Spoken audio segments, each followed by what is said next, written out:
Hey everybody, we are here in the Canary Cry News Talk pre-show. We're going to get the show started in about a minute and 30 seconds or so. Who do we got? We got Michael, we got Ebony Blaze over on the D Live, Prodigal Hegelian, Laura, hello. Over on Rumble, we got MS Diaz, Lil Owen, what's up, man? Okay, looking good. Just sending out the text message now, so hopefully we get some people tuning in. But we are back a little late today. I guess it's becoming as usual. But good show. I'm glad we could deliver on being back on Friday. You know, sometimes we think we're going to be back, and we're not back. But here's a reminder. You can go to canarycrynewstalk.com and click on the green tab. It'll be on the bottom or the right-hand side. And you can leave us a prayer, a pre-show prayer. It's a great way to produce the show, get involved, participate in the community, and, help cover the show spiritually. So go to canarycrynewstalk.com, click on that green tab, give us a 90-second pre-show prayer, and I think we have one today.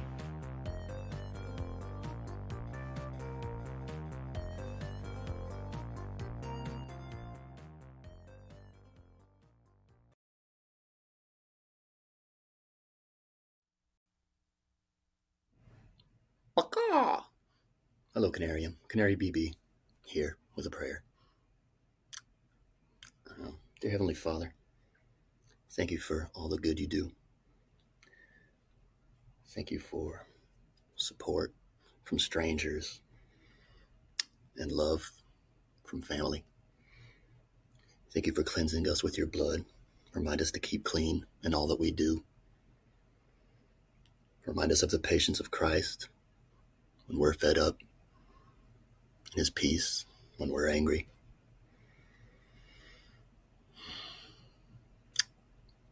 Thy will be done. Amen. The world is getting crazier. People are acting more and more insane. The end of the world is tomorrow. Tomorrow.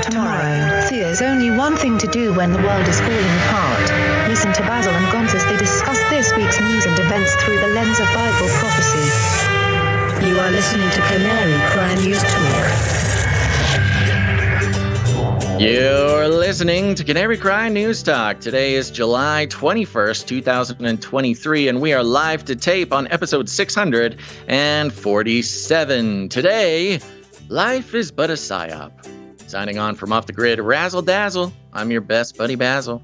And my name is Gonz, director of the Age of Deceit Films, your favorite Asian provocateur for Christ, live to tape from California to bring you the best news, which is the gospel message of Jesus Christ, while reporting the egregious with a well-rounded, biblically grounded take on world events and today's emergent phenomena, cycles, cyclical. Everything is cyclical. Motorcycles. Yeah. Bicycles, tricycles, ice cycles. Yep, all kinds.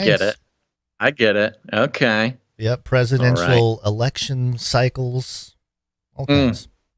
I love those ones. Well, we are here a little bit later in the day, but that's okay. If you're listening to the podcast version, it now is always the time to listen to a podcast. But thanks for those who are showing up live. Let's go ahead and jump right in. Let's get that disclaimer out there. Disclaim. This show is safe for people. It's time for a disclaimer. Now listen up, YouTube. That's right. And just for all the content moderators and censorship managers out there, be they robots or humans, everything you hear on this show comes directly from the mainstream corporate news media. We do not claim to be experts on healthcare, geopolitics, military strategy, corporate law, or the moral and ethical implications of any of these topics, nor do we implicitly or explicitly support or subscribe to any sources or narratives containing misinformation, disinformation, or malinformation, as defined by the Department of Homeland Security. We're good boys. All right, YouTube, we're good boys. That's right. And Gonz, let me give you a rundown. Oh, look, here's Basil. Let me bring you up to speed. Starting off the show today, folks, RFK, Robert F. Kennedy, replaces Trump as Russia's favorite candidate. Dun, dun, dun. It feels also so familiar. And then, which will come as a surprise to nobody, the World Health Organization is getting ready to surveil hot people. Thank you, World Health Organization. Then we check it in with Flippy. TikToker gets sudden jump scare after giving Twitch viewers control of robotic arms. Who is in control of these robotic arms, folks? Well, we'll tell you. Then later on in the show, Google is testing an AI tool that is able to write news articles. We'll have a fun look back through history about all the AI written news articles that we've covered on this show. But now you can pay for it. Woo! And then we'll be exploring the religious mystery of AI in Politico. Yes, apparently there are other digital theologians out there. You'll find a lot of their comments very familiar. Then at the end of the show, Gons is taking us down the rabbit hole of propaganda. But first, Gons, our lead stories. It's political, as it always is. Poly. It's Latin for many. Tick. They'll suck your blood. They'll suck Politics. your blood. My least favorite topic. I always get grumpy when we have to talk politics, but well, this is fun. RFK has made it much more fun to cover political topics. Maybe we're jaded by the sort of glitching robotic foolishness of Biden, or the sort of chaotic mind flare that is Trump. RFK sort of introduces a buff, ripped alternative to our political energies, especially on this show. Yeah, well, if we look at the acceleration curve of just anything goes from like 2012, maybe 2008 after the economic crash, it kind of started little Obama, getting out there, really making Republicans angry. Change. New. Yeah, change is upon us. And then, of course, Trump comes in. It's more crazy. It's even more crazy. Now, going into 2020, obviously, is just a giant debacle. The whole January 6th thing and everything. And now, it's like, man, it really is. Anything goes. Like, I don't think anybody has a purely, fully like grasped view of what's happening right now. It's just too crazy. Sounds like too much. Sounds like you might not have a full grasp. I don't. Do you? Do you know exactly right what's going on with? I mean, there's so much information that a single person can't absorb.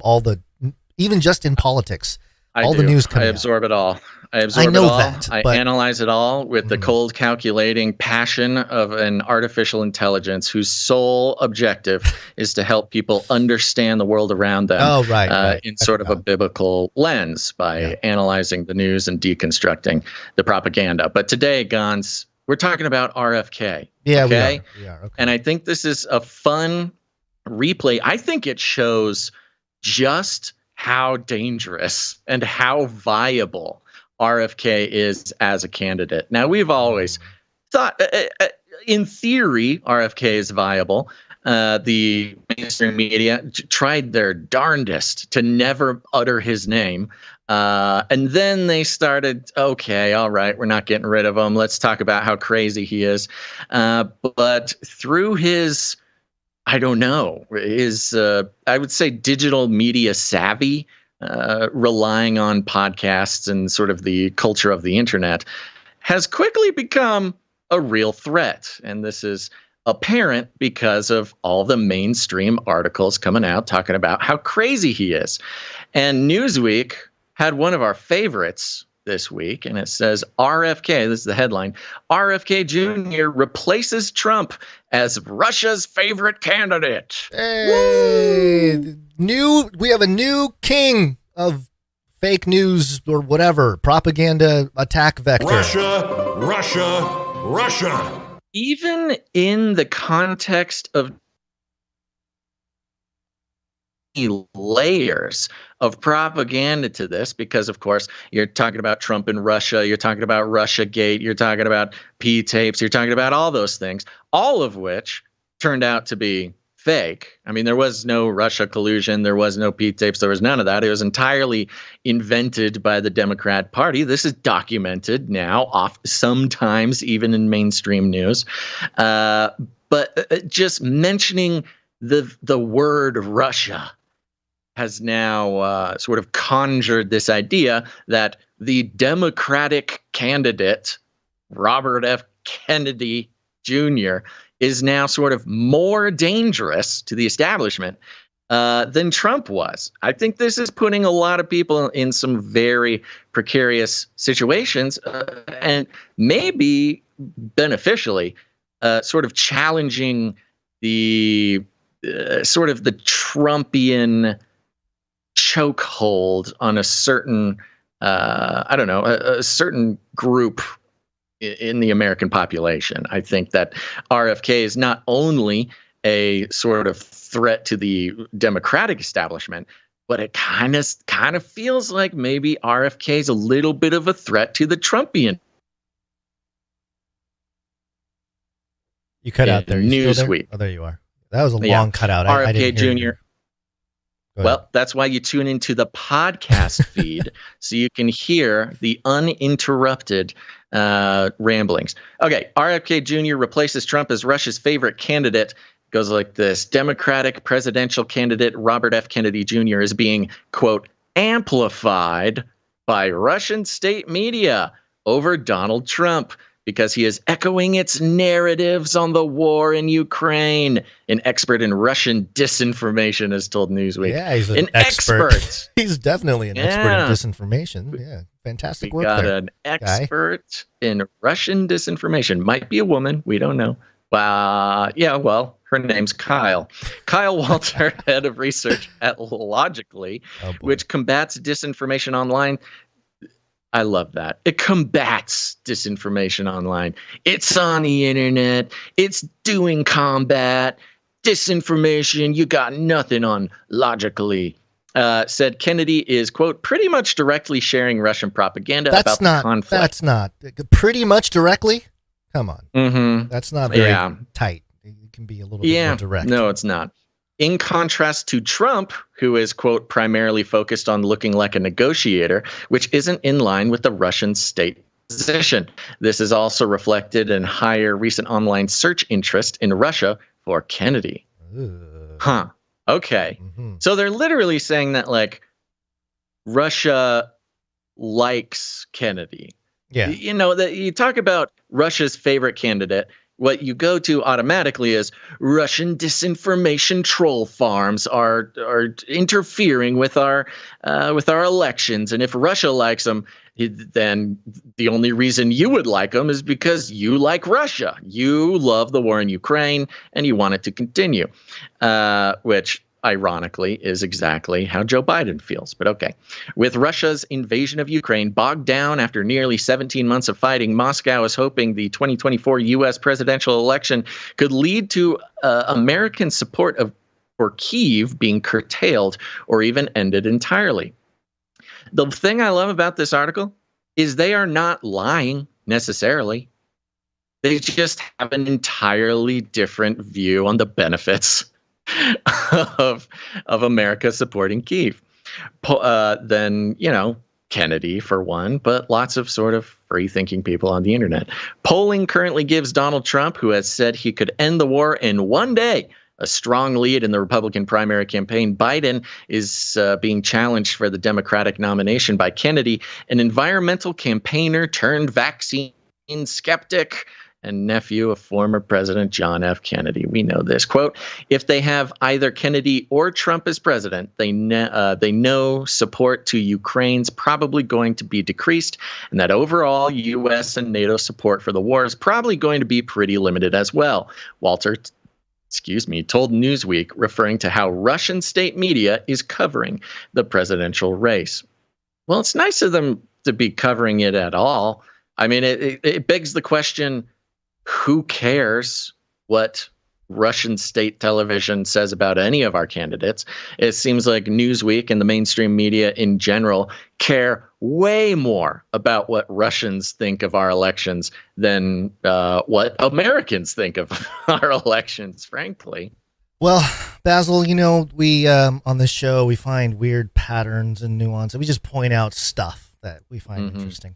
This article today from Newsweek that we've been covering, of course, today is July 21st, 2023, and it is precisely 24 years ago, 2024 elections, 24 years ago, when, and I have the headline here from Fox, on this day in history, July 21st, 1999, Navy divers recover body of John F. Kennedy Jr. after plane crash. It's literally the day when the bodies were recovered after the night when JFK Jr. died. So, I don't know, put stock in it, put not stock in it, call me crazy conspiracy theorist or whatever. I'm not saying that there's anything there, but just kind of an interesting pattern to point out at the very least. And that actually makes me question where RFK is coming from. He's been around, he's been kind of lingering in the truther community, especially vaccines, really, for the last, 10 years, 10, 15 years or something. So it's not like people within the community of truth seekers or whatever were unfamiliar with him. But it does make me wonder, could he be part of the whole Q thing? Could he be behind that? Because one of the big narratives, I know it sounds crazy, but you're saying RFK is Q? No, I'm not saying that directly, but think about one of the narratives that QAnon really pushed, which was John F. Kennedy Jr. is not dead. He's coming back, blah, blah, that whole thing. Remember, that was a Q thing, like a Q drop that went big. It wasn't just some random blog or something like that. So, just looking at some of the patterns, looking at the Kennedy family bloodline, and it is just very fascinating. And I'll give a wild scenario theory that crossed my mind earlier, a little later on. But let's finish the article here. Well, it's one of the things that is so interesting. I'll read a little bit about what they're saying about what RFK is saying. And, those who are paying attention will see a parallel between RFK and JFK. And I think that might have something to do with where you're going. It says, during the same month, Kennedy alleged the Biden administration, quote, wanted war as part of their strategic grand plan to destroy any country, such as Russia, that resists American imperial expansion. Referring to the invasion, he said, quote, they only pretend to think it was unprovoked. They are lying to us, manufacturing consent for war.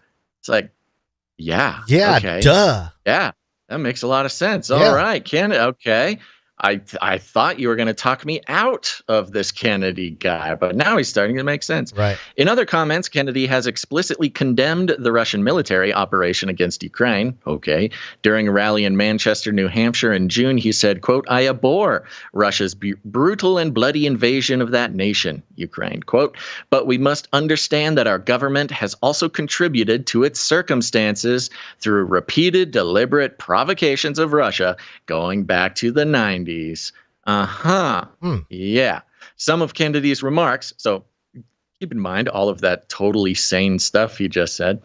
The Newsweek continues. Some of Kennedy's remarks have been covered extensively by state-controlled media in Russia, including by Vladimir Solovyov, dubbed Putin's voice. Oh, Putin's voice, huh?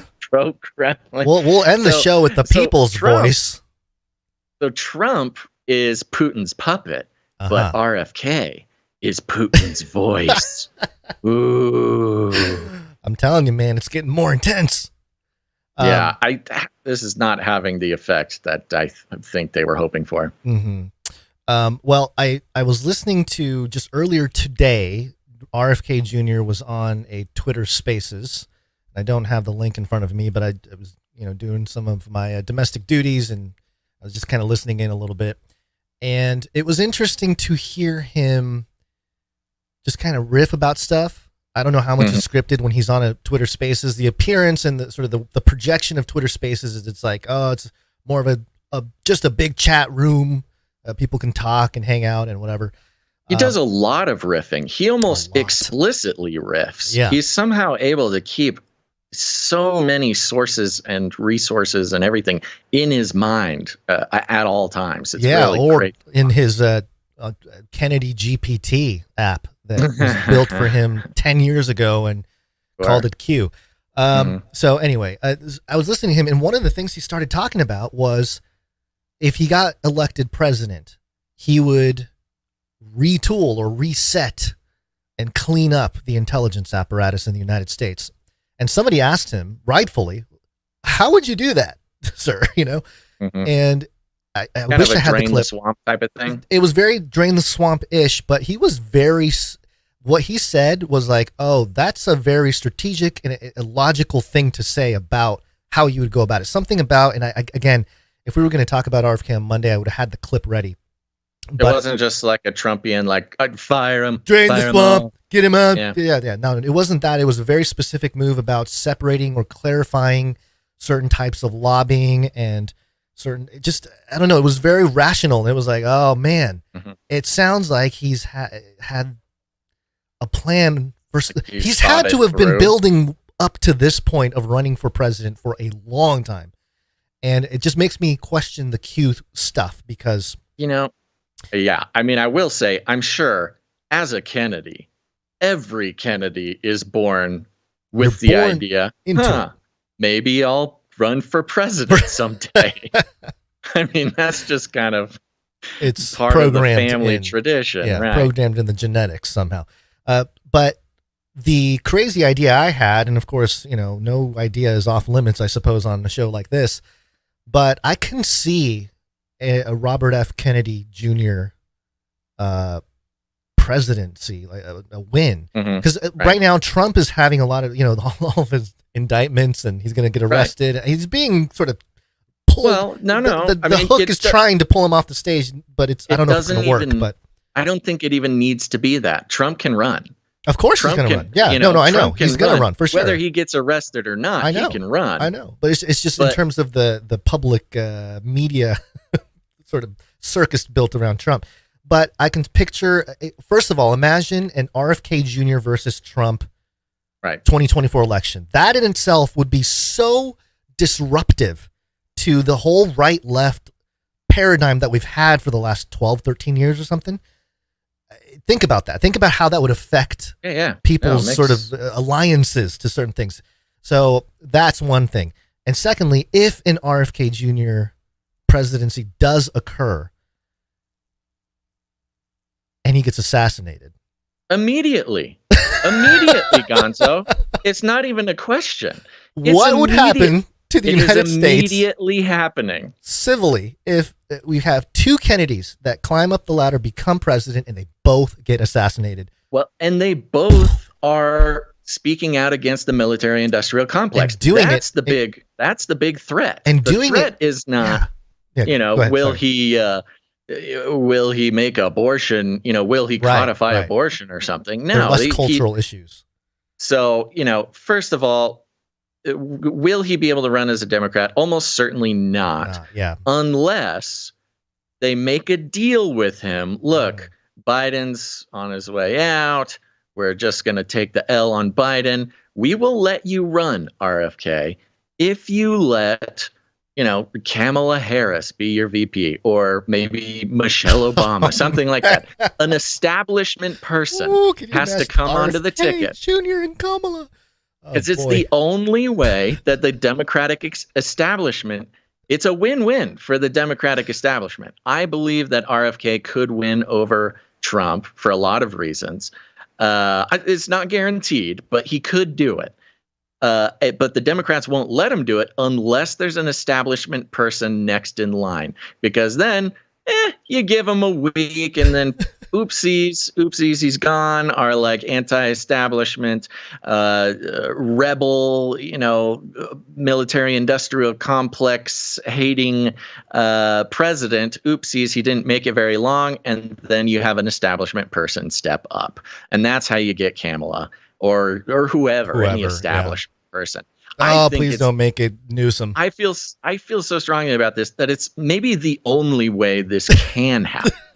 I don't see 2024 going in any other way. It's crazy. And if Trump loses, is he going to be screaming, election fraud and all that kind of stuff, or is he going to quietly kind of, because it would just be, it would be more dramatic if he didn't freak out about it. You know what I mean? Like, whoa, he didn't freak out. He kind of like laid it out.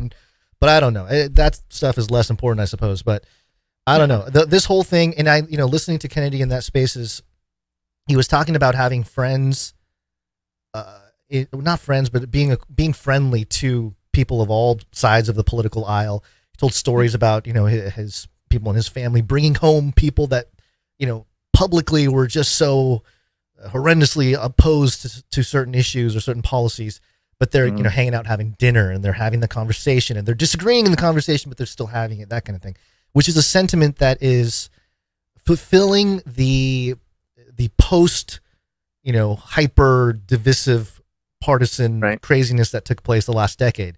So it makes sense. That's why I can see it happen. Yeah, I can see the Democrats taking credit for that. Right. Letting him run, get to carry the Democrat name. It's kind of like restoring some kind of credibility to the Democrat Party. And we know that the Democratic establishment has no qualms about taking someone out once they've stopped being useful. I mean, we've seen it dozens of times. Yeah. So, anywho, I think that Newsweek reporting that RFK is Russia's favorite candidate. Yeah, this pushed me over the edge for sure. This headline was like, okay, loud and clear, Newsweek. Well, that's not the only thing that's coming across loud and clear. If you're a listener of this show, this next headline will not surprise you.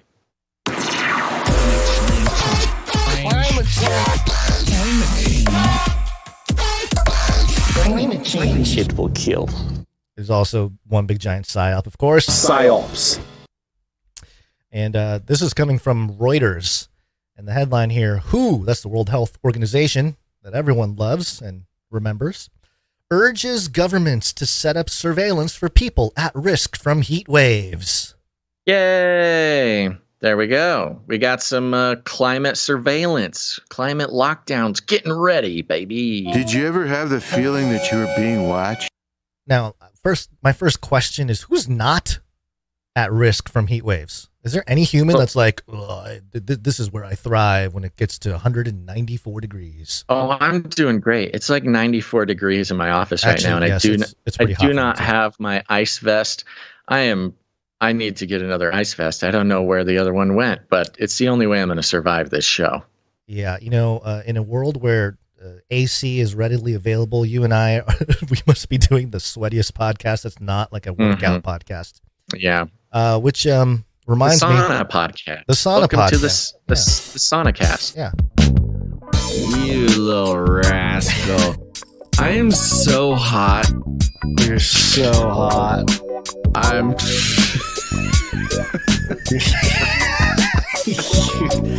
Gons. I am so hot. So hot. Ah, yes, the summertime tradition of this jingle coming out. Do we remember who made this? Not off the top here. We got to remember who it is, and we got to label it because we need to thank them with every fiber of our being. Yep. Every time it happens. I want to say it was one of our Euro producers. Could have been. I don't remember. We'll figure it out. Somebody take credit for this, please. Yeah, it wasn't labeled properly, per usual. With some of the stuff. Okay, but here's what it says from Reuters. The World Health Organization on Wednesday urged governments and local authorities to set up a strong surveillance system, whatever that means, for people who are most at risk of severe symptoms from a heat wave that is baking the Northern Hemisphere. People with cardiovascular and respiratory diseases. Something related there, maybe, from the last thing that we just had. Respiratory diseases and diabetes, as well as pregnant women, children, and homeless people are seen as the most vulnerable to heat waves that have scorched parts of Europe, Asia, and the United States this week. Looks like white males, or just males in general, are not susceptible to heat waves. It's all just women, children, pregnant women, people with problems. Yeah. Yeah. Oh, I want to know what this surveillance looks like. What does it mean to surveil hot people? Well, let's keep reading. Quote, "We are very concerned about those who are most vulnerable, and clearly the heat waves can exacerbate all of those pre-existing diseases. Maria Neria, director of the Public Health, Environment, and Social Detriments of Health Department at the WHO, told journalists on Wednesday. While the El Nino weather phenomenon has been seen as the reason for the heat wave this year, global warming has been further exacerbating the issue, causing erratic weather patterns globally.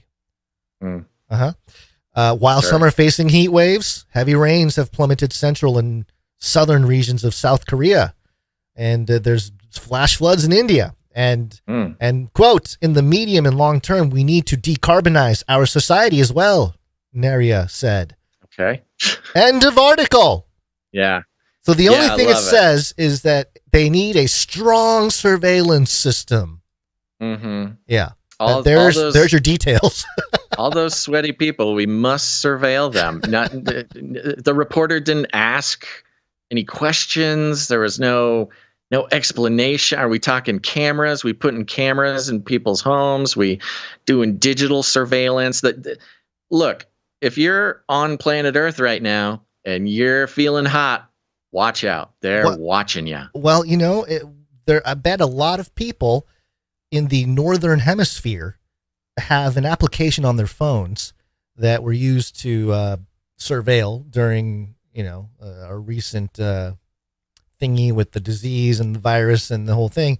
You're talking Fruit Ninja? Fruit Ninja, of course. And so it would be appropriate to reapply some of those applications or, use them because they're just sitting there now. Yeah. The pandemic is over, allegedly. So, hey, let's use that app for something else. It's getting hot, folks. It's getting hot, and people need to report their temperatures. This is stick a thermometer to their phone. The direct result of the powers that were given to different governments or taken by different governments to surveil people for public health reasons. Anything. Yeah. Now, if it's hot in your area, if it's summertime, they can use those surveillance powers. Which, we all saw coming. Every single one of us saw it coming once they said, oh, we're going to need to be able to keep an eye on you. Who knows? What if you get sick? What if you get too sweaty? What if you get hot? Well, don't worry, citizen. We got you covered. Man, the surveillance state encroached in a way that was, we have the passages in the Bible about a wolf in sheep's clothing, and how exact is that analogy or that application of that passage to all the stuff we have now, the technology that spies on us, specifically when it comes to health. And that's where this is crazy, where it's hot. Hey, beep, beep, beep. The World Health Organization has been alerted. Your body temperature has risen 0.2 degrees, which means you are in unregulated body temperature range, and you must go home now and take an ice bath. Yeah, I mean, it's really not even. It doesn't even have to be as justified as your body temperature. It's just no, it's hot in your area. We have now flipped the switch, and we are listening through everybody's phones and looking through all their cameras. Just in case we see somebody get too hot and keel over, that way we can come and save them. The full picture, when you pull back, they have the giant, invisible dish, directed energy weapon directed at a location, and they bake it. They make it really hot first, and then the rest of the stuff. Exactly. You pair this with geoengineering, which they are just outright saying they do now. So you can pick anywhere. Hegelian dialectic. They can heat up a region, give them justification to turn on all the spying things, and then boom, you're good. I want to give a shout out. I believe it was our Canary Cry Dutchman, Lloyd V, who did the So Hot jingle. Oh, I believe that's really good because Lloyd V is back today. I believe he produced today's episode. Yeah. See, cycles. I'm telling you, man, cycles. Look at that. Here comes summertime fun time, Lloyd V. Thanks for being here, Canary Cry Dutchman. All right, with that, Gons, I think we should remind everybody what day it is. I don't even remember anymore. What happened? It's Friday. There you go. We can keep playing with the Friday thing. You gonna learn today. Cause it's Friday. You ain't got no job. And you ain't got shit. Are you not entertained? It's Friday.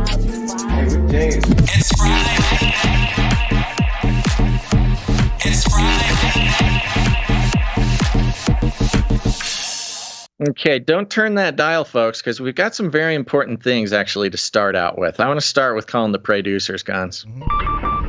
Producers, assemble!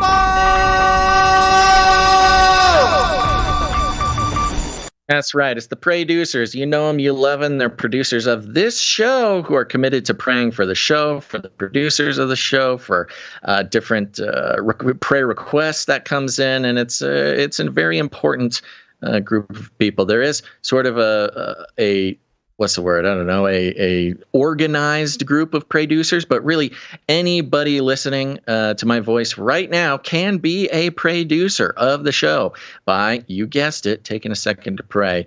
And we're starting out, we have an anonymous producer who sent us a very urgent request. Their daughter has seemingly run away from home. We don't have all the details now, and we don't have much permission to talk too much about it. But we are putting the daughter of Anonymous on the prayer list, who has run away from home. Everybody's very concerned. There's more details, but we're going to give it a little bit of time before doing some of those things. So we might, hopefully, we don't have to talk about it on Monday. Yeah. But for now, the Lord knows, and everybody listening to my voice right now, say a prayer for Anonymous, their family, and especially their daughter, who is not home, seemingly has run away. And of course, in times such as these, that is a very scary thing to have happen. But yeah, I really want to get the whole family in on this one, folks, because that is about the worst possible situation. Yeah. Sorry to hear about that. I think that's it, Gons. I don't think there's much else to say. I don't want to get too much into it, but that is the most important thing that we could do with the time here at the top of the show. Yeah. So thank you very much for everybody who is a producer today, making that happen. Yep. And with that, Gons, how are you? Are you hot still? Yes. Very warm, sweaty and toasty, and I got a nice tan yesterday because my wife's company, some people from her work world, invited us to do a round of golf. So you have a golfer's tan. I have a golfer's tan. Right. I have never done a golf course before, 18 holes. Went to the range a few times, last couple months. Oh, really? Yeah, you were getting really into golf. You've never little done bit, but I mean, once, thing. But once we did the move and everything, I haven't been, swinging at all. Not a lot of time, not a lot of spare change to go to the links. I think they call them the links. I don't know, but it's like $20 for, I can't remember how many balls, 100 balls or something. Expensive, at the range, man. You're saying. Yeah.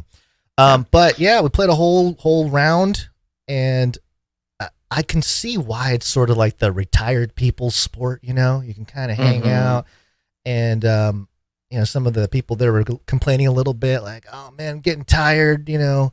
We're back 9, legs are getting tired. I'm like, we're getting hauled around on a golf course, or not golf course, a golf cart. Right. And there's drinks and food, and this is luxury. I don't understand why people are complaining. It takes like all day though to do. But golf courses are like holes? The one thing I noticed when I started going through all the holes and everything, you lose touch of time, day, like everything. You lose, and I can understand why people do it now. It's like a very peaceful escape. You get to play a game. There's people, it's escapism. It's escapism. Yeah. Anyway, I shot -5. Is that good? Did you have a handicap? I don't know. It was a 72. Well, we'd need to know if you had a handicap or not, but -5 is good. That's very good. Is that good? Okay. Cool. It's suspiciously good, which makes me wonder, were you keeping score or was somebody else keeping score? Somebody else was keeping score. Okay, they probably gave you a handicap, but even with a handicap, -5 is really good. Okay, good. Should I retire from podcasting and go into golfing? Is it that good, or is it like just beginner's luck? I think now that you've had that score, by the way, I'm not a golfer. I think that is good. Somebody in the chat could set me straight. From what I don't know about golf, about golf, which is primarily from mini golf, is how I know anything about golf proper. But I think that's pretty good. Okay. I would say you've probably drawn a lot of ire and like a lot of frustration from those who did not golf as good as you and who have been doing it for years. And next time you go, there will be lots of sabotage. They will start to put some Vaseline on your handles. They will be playing air horns right before you swing. I think that's the best you're going to do for a long time. All right. Okay. Well, maybe I should just retire now, and then I'll probably just go out sailing into the sunset. I think so. All right. Yeah. So there you go. That was my day. I'm back home. That's nice. Back here with the animals. Got the puppies back. Everybody's good. Everybody survived the heat.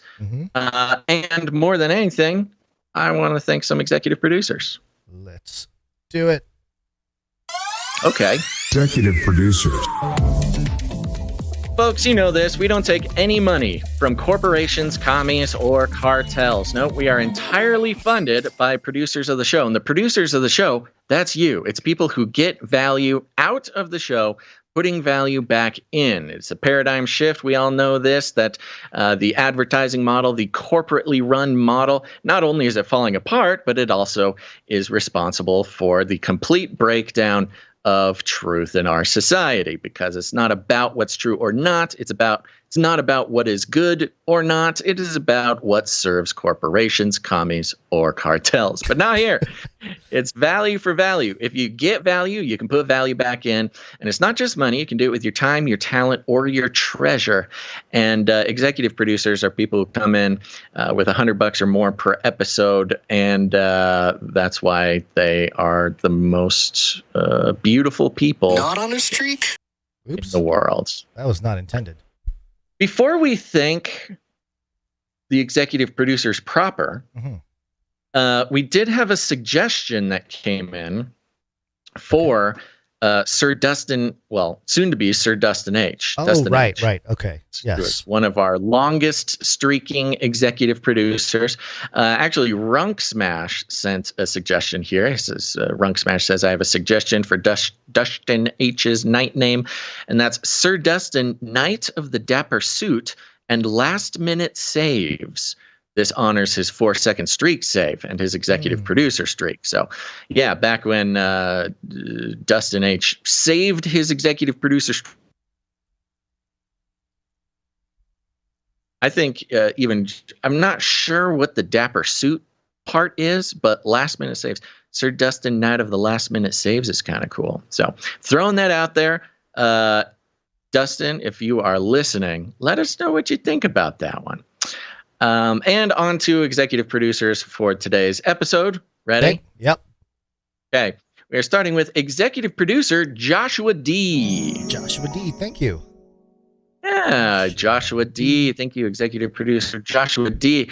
Coming in with 133.41. Ooh.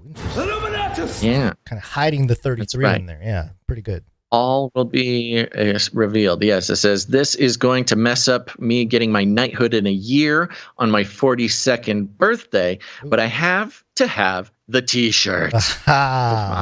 See, he specifically is executive producing because of our special this month, where if you executive produce, it's one of the only ways to get the best Canary Cry probably the best t-shirt that's ever existed. But yes, it was decided that we must give more ways for people to get this shirt besides just the T-shirt Council, and the T-shirt Council has graciously let us do this. So if you are become an executive producer at all this month, you can get the shirt. Now, that seemed like a much bigger opportunity at the beginning of the month. We're 2/3 of the way through the month, folks. You're losing out. You gotta come in, executive produce. You can get the shirt. Only maybe 4 more episodes until the month is over? 3, I think. 3? Maybe. No. The 3 or 4, yeah. Anyways, Joshua D's note goes on. Love the show. Thanks for all you do. If you could play Canary Cry Awaits at the end of the show, that would be great. Okay, put that on the list for the Canary Cry mixtape. At the end of the show, we'll be playing Canary Cry Awaits. It is that dope. It's like a, what does he say? It's half hip hop, like country hip hop, banjo. Yeah, country by Brother G, I believe. Great song, one of the best recent songs. And yes, we will play that for you, Joshua D. I think it was by James M. Yeah. Oh, it was James M? Okay. That's the one, right? That's the one. Yeah, that's James M. Okay, sorry about that. James M, thank you very much for your very talented work. But it's going in the queue. There you go. Thank you to Joshua D. Where'd you find this? That's right. Okay. We have one more executive producer for today's show, and that is executive producer Christine S. Christine S. Thank you, Christine S. Yeah. And Christine S. came with a nice round number and no note, just making sure we're alive. Thank you very much, Christine S. Thank you, Christine S. Yeah, who was also getting the opportunity to get the shirt if she would like it. Where'd you find this? Okay, I think that's it for executive producers. Remember, folks, you can produce the show with your time, your talent, or your treasure. Make some art, volunteer for a job, or just send us your hard-earned value. No matter how you want to do it, you can go to canarycry.support to learn more. Oh, that's a good link. Canarycry.support. You know what? Well, yeah. Okay. What do you want? You want to keep going? Is it time? Was there anything else? Real quick, let's mention the meetups. Okay. Canary Cry meetup. Because we do have a new meetup on the list, and it is for September 9th. I believe it is a Reno, Nevada meetup. Okay. Adding some details here. It's at the Roller Kingdom, and I'm not 100% sure how much. I know there was a change of date and things of that nature. Are there explanations of Roller Kingdom? It sounds like a skating rink. Is the Church of Skating getting back going? I think this might be a Church of Skating meeting, just in general. Okay. Yeah,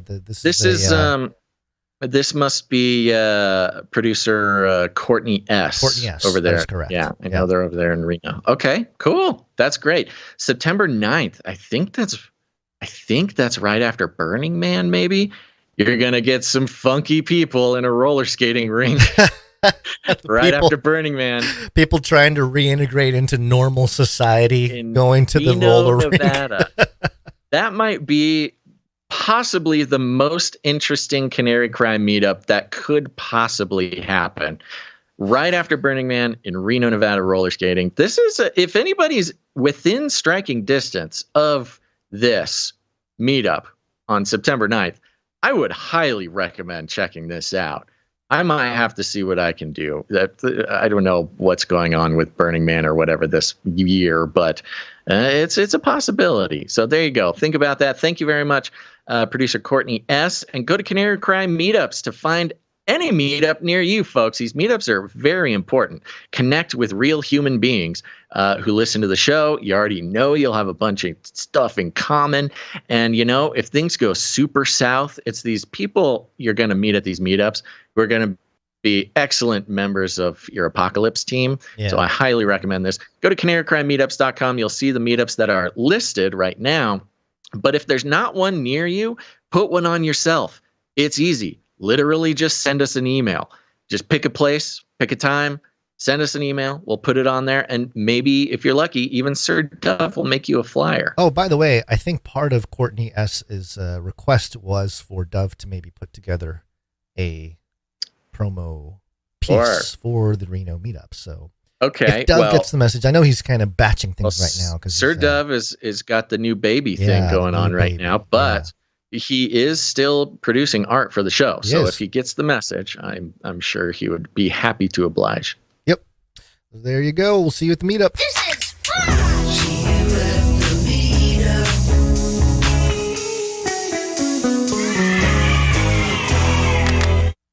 Beautiful. Okay, let's do the Flippy update. Let's. Flippy update. Do you want fries with that? Right, folks, time for the Flippy update. Flippy is our colloquial name for the disembodied robot arms that are taking our jobs, enslaving our children, and flirting with our spouses. We use talking about Flippy as a way to explore all the new, fun, and exciting ways that robots are taking over the world. Now there's nothing we can do about it. Today's Flippy update is coming from Dexerto.com. Dexerto.com. The headline is TikToker gets sudden jump scare after giving Twitch viewers control of a robot arm. Wow, there's so many things in here. You've got multiple social media networks represented TikTok in this one story. Twitch, yeah. Okay, so he's a TikToker, but he's on Twitch. Makes sense. Up-and-coming engineer turned content creator Jake Creates decided to see what would happen if they gave viewers, oh, interesting, they got a they pronoun going on for Jake here on Dexerto.com. Decided to see what would happen if they gave viewers on Twitch control of a robot arm wielding a knife. This is what I was saying would happen, Gons. You make robotic arms too accessible. You're going to have kids giving knives to these robotic arms and letting Twitch viewers control it. This is the most dangerous possible thing you could do. This is like the Tide Pod eating of this top point in time, I think. Yeah, remember that time where all those kids were eating Tide Pods? Yeah, that was crazy. Oh, remember that time when all those kids were giving knives to robotic arms and letting strangers on the internet control it? Yeah, that was also a very bad time, a very dark time for the youth of our nation. From the original Twitch Plays Pokemon days to the modern era of AI-generated shows stemming from ideas in Twitch chat, even to live improv shows with streamers feeding off commands from viewers, there's been plenty of creativity in the space. Read the most useless paragraph ever. Diving headfirst into the streaming world, budding TikToker Jake Creates leveraged their engineering background in a novel way earlier this week, giving Twitch viewers full control of a robot arm equipped with a pointy blade. A pointy blade, Gons. You know, these Gen Zers, they're so creative.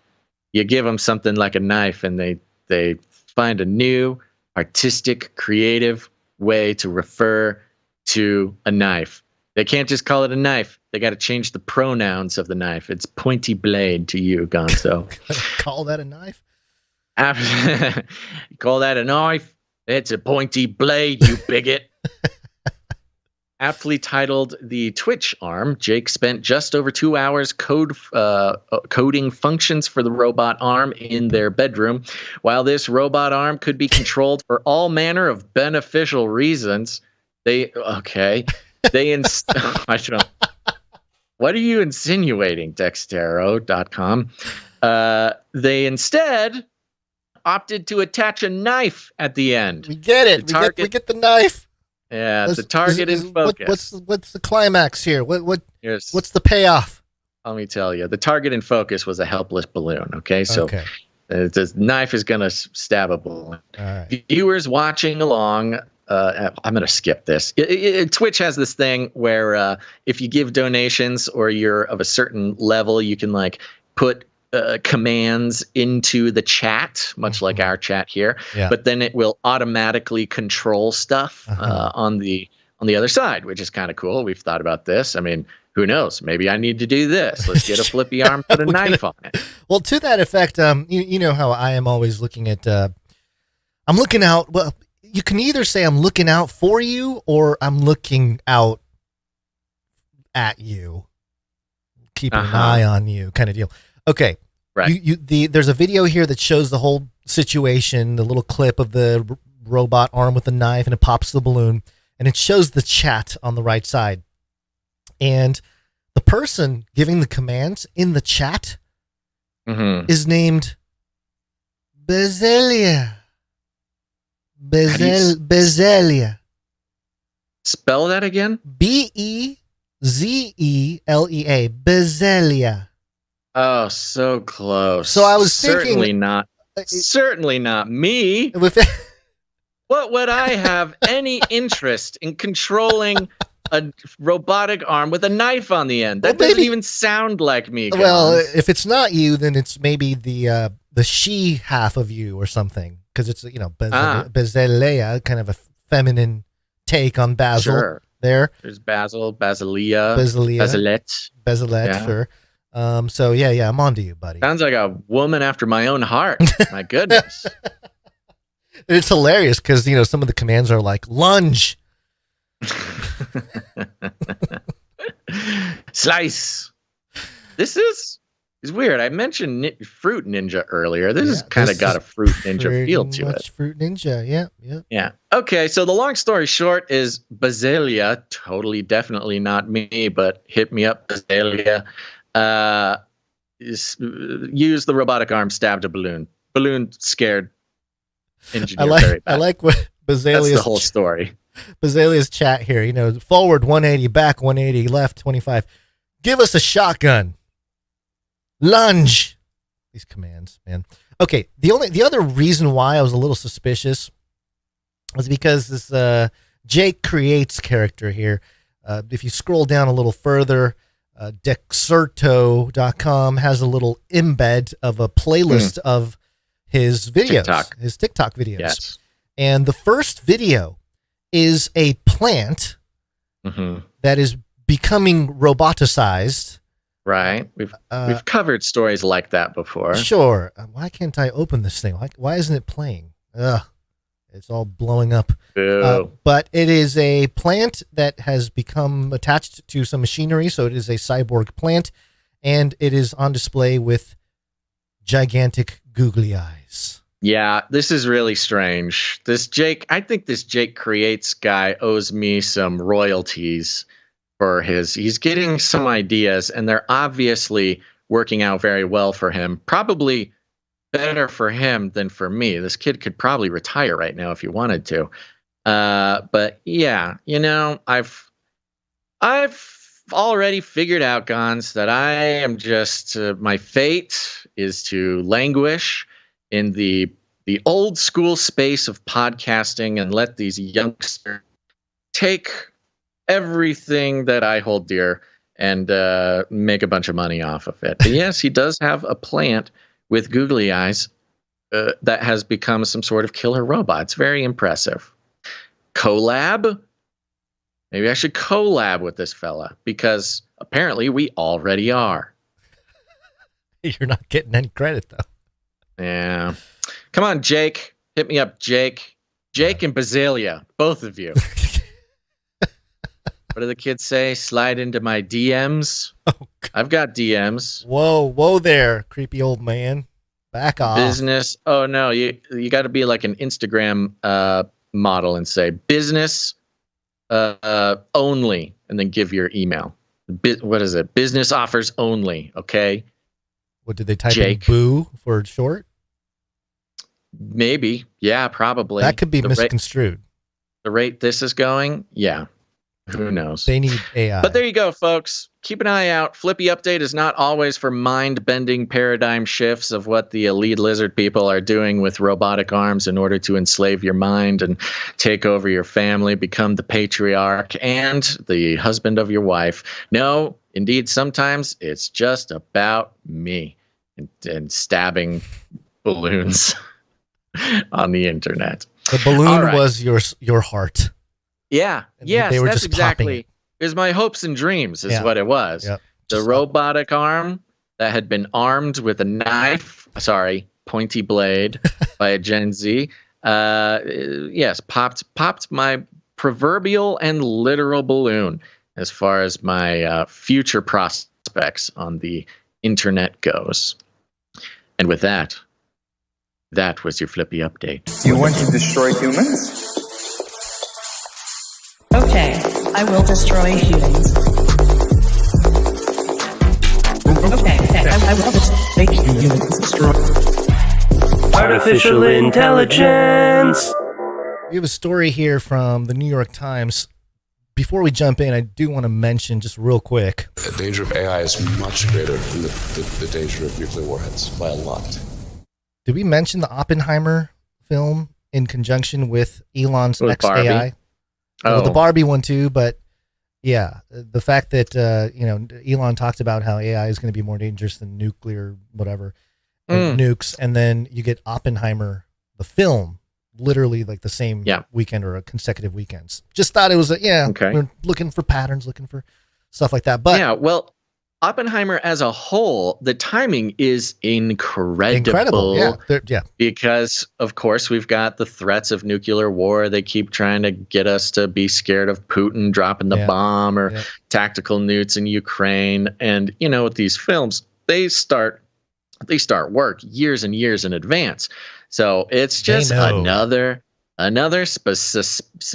specific and suspicious bit of timing between the government and Hollywood. And who's not in the know? All the actors, directors, they all get on camera, or maybe some of them are in the know. They wouldn't need to be, But the actors, they all go, well, it's just so crazy that we make this movie and then we go to war in Ukraine. It's just nuts. Right. Okay, but this is from the New York Times. The headline here: Google tests AI tool that is able to write news articles. Is your brain blowing up, Basil? Or are we back in New York Times 2020 or something? Did we go back in time? Even further than that? New York this is another great example of New York Times being about 6 years late on something we covered. Yeah, years ago. So this article reads as such. Maybe we won't do the whole thing. Google is testing a product that uses artificial intelligence technology to produce news stories, pitching it to news organizations, including the New York Times. Yeah, you'd know. The Washington Post and the Wall Street Journal's owner, News Corp, according to 3 people familiar with the matter. Yeah, News Corp. The tool, known internally by the working title Genesis. Some people are not going to get that right. The right. beginning. Yeah. Can take in information, which is what AI generally does, details of current events, for example, and generate news content. And people said, speaking on the condition of anonymity to discuss the product. Again, yeah. They're like really late to the party. I don't know why they're so stoked about this. We really don't even need to read much about this, but partially because we've started talking about this about 6 or 7 years ago. Were you able to track down that Flippy update where Yeah, the only Flippy up, the one that I was talking about, was not as old as I was thinking. It was from 2020, September of 2020. Okay.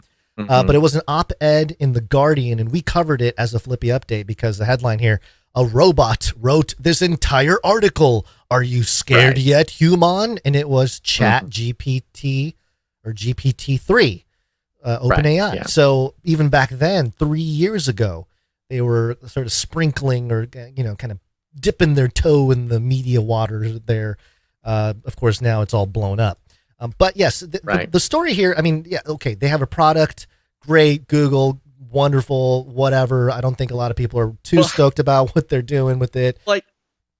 I think that's the story here, is that Google is, look, you can use AI right now to write a news article. You don't need a product from Google. And Google, notoriously fearful of losing their entire business model to AI. It's just kind of funny. They came late to the game, said, we have AI that can write news stories. Buy our product, please. And I bet you it's not even about the product, because what do these news organizations really need? They don't need to pay for an AI to write articles. They can do that for free right now. What they want is to be in the good graces of Google. Yeah. And, if Google has an AI product that will write news, then I'm sure it's part of the sales pitch that our Google news writing AI will write the news perfectly so that you will show up at the top of Google search results. What they're really doing is extorting newsrooms for search placement. Yeah. That's one way. Well, according to these people here, Quote, quite simply, these tools are not intended to and cannot replace the essential role journalists have in reporting, creating, and fact-checking their articles. Instead, they could provide options for headlines and other writing styles. Oh, cool. Are you kidding me? Come on. Okay, so there's all this stuff. Now, there's a little part here before we get to the punchline. Jeff Jarvis, a journalism professor, not a real name, and media commentator. We are media commentators. I'd say that. Can we put that in our CV, media commentators? Yeah, that CV that we totally have and totally need and totally do have. CV, you mean our Twitter bio? Yes, we can put that in our Twitter bio. Jeff Jarvis, a journalist, professor, and media commentator, said Google's new tool as described. Get this, okay? This is a journalism professor and media commentator, Jeff Jarvis. Mm-hmm. He Not a real name. As he said, there's potential upsides and potential downsides. Whoa. Whoa, that's that hard-hitting intelligentsia we love to see on the internet. News organizations around the world are grappling with whether to use AI tools in their newsrooms. Many, including The Times, NPR, and Insider, have notified employees that they intend to explore potential uses of AI to see how it might be responsibly applied to the high-stakes realm of news, where seconds count and accuracy is paramount. High stakes. Yeah, high stakes. Now, this is the part that I think is most interesting. It comes at the end of the article. The technology has been introduced as governments around the world have called on Google to give news outlets a larger slice of its advertising revenue. So these governments are like, hey, Google, come on, man. Share a little bit more of your advertising revenue. You guys are taking too much of the cut. After the Australian government tried to force Google to negotiate with publishers over payments in 2021, the company forged more partnerships with news organizations in various countries under its News Showcase program. So Google themselves are making having direct relationships with governments from all over the world. What does that mean? And news organizations. And news organizations. Publishers and other content creators have already criticized Google and other major AI companies for using decades of their articles and posting to help train these AI systems without compensating the publishers. Maybe that's what's happening with this Jake Creates guy. Maybe he's an AI, and the AI is just pulling up all of the Flippy updates and just putting it in a Twitch channel. Create a they that facilitates all of it in sort of the Gen Z proper context. Jake Creates is an AI influencer based off of years of my work. I need compensation.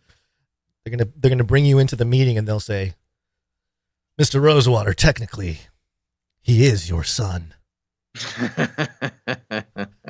My boy, my beautiful boy. He sprang forth from your database. That's hilarious. That is probably one of the best possible ways that history could go right now. As if they're like, you made this. You need to take responsibility. You need to do something, and you go on a crusade we don't even take know. Out your progeny for the sake of mankind. You don't even know what to do with this. This is all you. We've lost control of him days ago. Well, I think it's interesting that we know that we have made the point, and not just us, but many people have been making the point for years that we are training the AI. It was all mostly in the context of the logins. What is it called? Those captchas. Yeah. But that's one way, but also just anytime you publish anything on the internet and, social media and so forth. So we've been training the AI and journalists specifically. I can understand if Google's taking a product from journalists who have been writing and publishing their material for years, and all of a sudden they create an AI product that uses all that as data to formulate articles for news organizations in other countries. Yeah, specifically to ultimately replace the people that they trained. Yeah. I mean, it's kind of been the conversation of the whole thing. Right. Yeah. So it's just interesting how now, they didn't care then. 10 years ago, we'd say something like that to a journalist. Maybe in the future we'll worry about that. Well, maybe you should have done something 10 years ago. It's another example of Google just trying to sell your identity back to you. Yeah. In this case, it's the journalists who haven't had to deal with this very much up until now. But the true Google business model is selling your own self. Yeah, your own info back to you. Yep. Yeah, whether it's your actual data or advertisements based on your data or products like this based on your work. It's just Google. I mean, you talk about a beast system. Google, perhaps the most powerful aspect of the beast system as it stands right now. Of course, I mean, it's nothing but spiritually relevant that the biggest economic engine in the world right now is entirely based on selling you back to you. I mean, what else could happen besides Jesus coming back really soon? Yeah, seriously. Speaking of which, I got a fun AI story. The religious mystery of AI, guys. Oh, yeah. This one I got triggered on this one, man. Oh my goodness. It's very interesting. This is coming from Politico. That's the weirdest part about it, by the way. Just as a reminder, this is Politico. It's, bills itself as like the news outlet that politicians read. This is Politico.com, the religious mystery of AI. Ooh. And I think that headline alone has some different, can mean different things to different people. There's certainly a vein. There's a vein of sort of contemplative Christianity that has become quite popular recently, where, the mystery of things, the mystery of God, these sorts of things has become a bit of just a talking point, I guess, in the context of media and content creation. But there's also kind of a weird, I think it sits differently with people who are not familiar with that kind of more contemplative or mystical Christianity. Let me just read it, and I think it'll start. I'm not going to read the whole thing. I got some bits and bytes. It's in the form of an interview. Oh, you're going to love this. You think you want to put, what was it? Media commentator on your Twitter bio? Listen to this. Technology and religion might seem miles apart. First of all, let me just say real quick, starting sentence, technology and religion might seem miles apart. That might explain the uphill battle we've been on for 10 years, Cons. I've only talked about the combination of technology and religion, both of us and others, for a while, maybe fourth of our lives, more than that. More like a third of my life. At our core, if a mainstream news outlet was going to report on us and the broad swath of our work over 11 years or so now, it would be technology and religion might seem miles apart. But just as it is in education, labor, or defense, AI is already having a huge impact on religious life. Oh, yeah. We documented how that happened, by the way. Politico. In 2012. If nothing else, our show will live on for generations and hopefully be used as a lesson in, you should probably listen to the weirdos on the internet, especially when it comes to technology and religion. AI is already having a huge impact on religious life, and religion perhaps could have an impact on AI. Ooh. Addressing questions such as whether AI should be granted some level of personhood. Thank you, Politico. Okay. In an op-ed recently published in Christianity Today, Adam Graeber, digital theologian and host of the Device and Virtue podcast. Oh, everybody knows about DV. Come on. Device and Virtue podcast? I mean, I can't go to a dinner party without having a little DV reference. Digital theologian and podcaster, Gons. He's getting written up in Politico. Whose campaign did he have to donate to get a Politico ad? Well, they're considering him probably the first one because his name is Adam. They do. The first digital theologian, Adam Graeber. Yes. He has a podcast. Totally. He has a podcast. Ever heard of it? It's like radio on the internet. Dad. Adam Graeber, digital theologian. Put that in your Twitter bio. And host of the Device and Virtue podcast. He wrestled with the importance of generative AI and what he called the rise of Bible GPTs. Large language models meant specifically to guide users through religious texts, which he says could, quote, radically shape how believers engage with the Bible. Wow, it sounds like an episode we did last year, specifically about how AI could become the way that future Christians interact with the Bible. The idea of flipping around or reading the Bible straight through or memorizing verses or even having a book or even a digital representation of the Bible that is presented in sort of, numerical or chronological order will probably go away in, who knows? It could be a decade, could be a couple decades, could be sooner. Earlier revolutions, especially in the printing press, triggered huge changes in religious practice that shook the social order, and Graeber thinks chatbots could have a similarly profound impact on public life. Yesterday afternoon, he and I discussed all that and more, including why he thinks that some of the secular discourse around AI development has taken on its own religious tinge. Yeah. Exactly. Yes. An edited and condensed version of our conversation follows.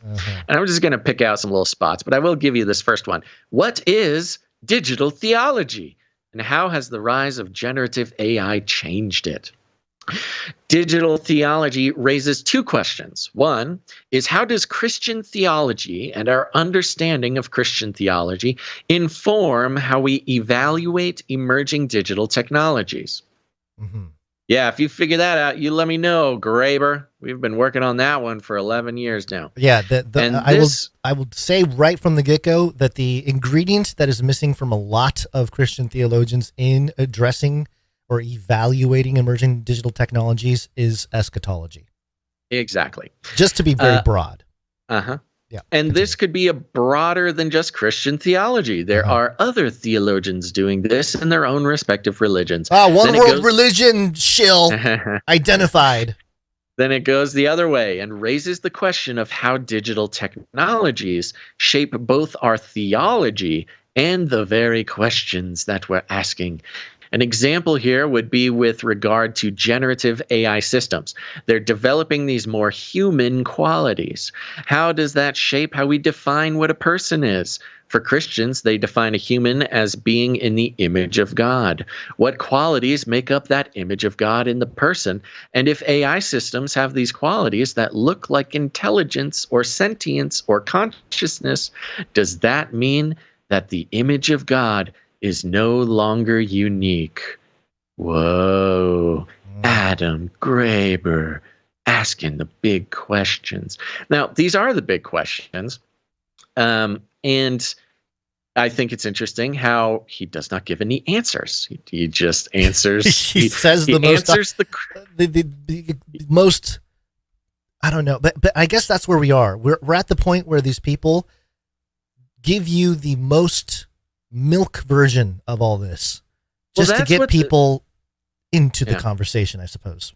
Well, he answers the question with a question. Mm-hmm. And in a secular realm, in a secular, outlet context, or whatever, that's the only way that you can be a religious person talking about religion. You have to talk about questions. You have to ask questions.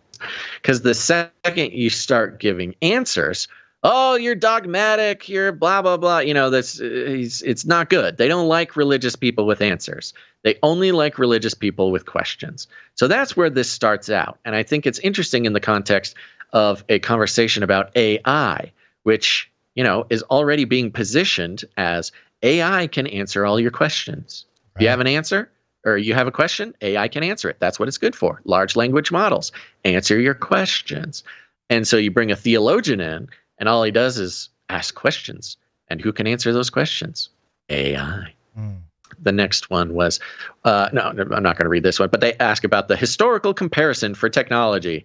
And as usual, it talks about the printing press. Ooh, hot take. They mentioned the overload of meaning based on just way too much information and interpretations and all that kind of stuff. And then, which is true, it's sort of the Huxley version of a dystopia where people drown. I think it was a Neil Postman quote that talked about how there will be no reason to lie or whatever because you'll just be drowned in information kind of thing, entertained to death.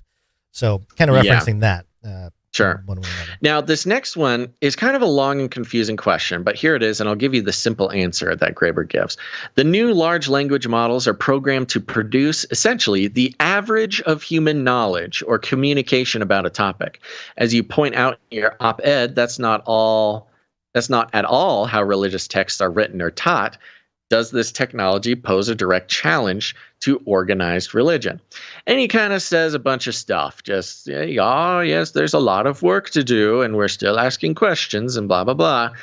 But he does repeat the point that AI, essentially, at its core, what it does is represent the average common knowledge on a certain subject. It takes all the knowledge it can gather from the internet or wherever, condenses it into an average, and then answers questions in sort of that average context. Graeber, I'll give the last paragraph of his answer here. Large language models take all that language and make a mathematical model out of it, talking about finding the average. Instead of developing a frame of the world, they're developing a frame of language, which is a representation of the world that is separate from it. I think this is interesting because the point that I've made many times in the past, the reason why big they, put so much energy into redefining words, into demonizing certain words, into changing the meaning. We saw all throughout the pandemic, the dictionary companies changing the definition of words like vaccine and others, herd immunity, whatever, because if you can control language, you control reality. Magic trick, one big magic trick. Yeah, not objective reality, but language is what creates the worldview in our minds. Yeah. So if you can control somebody's language, as we've seen so much recently, you can control the way that person experiences the world. And I think that's interesting to put in his answer here that no, AI, they're not necessarily intelligent or taking intelligence or maybe even barely even using data. What they're doing is they're using language. They're taking all the language available, which is it can include extremes, extreme beliefs, extreme views on the world, things like that on either side. And AI is condensing it into an average middle, into a centrist piece of information. So everything you ask of AI, you are getting the entire world's, language about a certain topic condensed into the most centrist, moderate, quote unquote, average ideas it can present to you. And in the context of religion, what an interesting concept. He continues here. I am persuaded by the idea that any meaning that we find in the output from a large language reading, not something that a generative AI system intends for us to understand. So he makes the point that in religion, an AI will only give you the average centrist sort of position. Or, I mean, there have been critics of organized religion for centuries. And no, your atheist high schooler is not the first one to think of this, although they feel like it sometimes. But yes, religion can be used to control populations, especially religion that excludes anything that is not in the sort of mainstream idea about the religion. You start getting an AI giving out religious advice, and it is the straight down the middle, average, milquetoast, centrist position on a religious text. That is a tool for control, my friend. You don't need any of these radical religious people, separating from society, not participating in a sinful culture, not conforming their ways to fit in with their friends and whatever, and do whatever the government tells them. It's not even about the government, just society as a whole. No. You get rid of all the extremes and get all the religious people just right down the middle. That is a flock that can be controlled, my friend. But he also is making the statement that no, whatever meaning you're getting from the AI, you're putting it there yourself. So planting the idea that whatever sort of centrist view that you are given by an AI, really put there by you. That's how you feel. If that's what you got from it, that's how you feel. It's a very subtle but very devious way to sort of set up AI as no. It's not telling you what to believe. It's telling you what you already believe. I think is going to be very effective in sort of a mainstream sense, taking spirituality from AI. What do you think? Well, it seems like the center, I'm thinking of it as a scale to balance, right?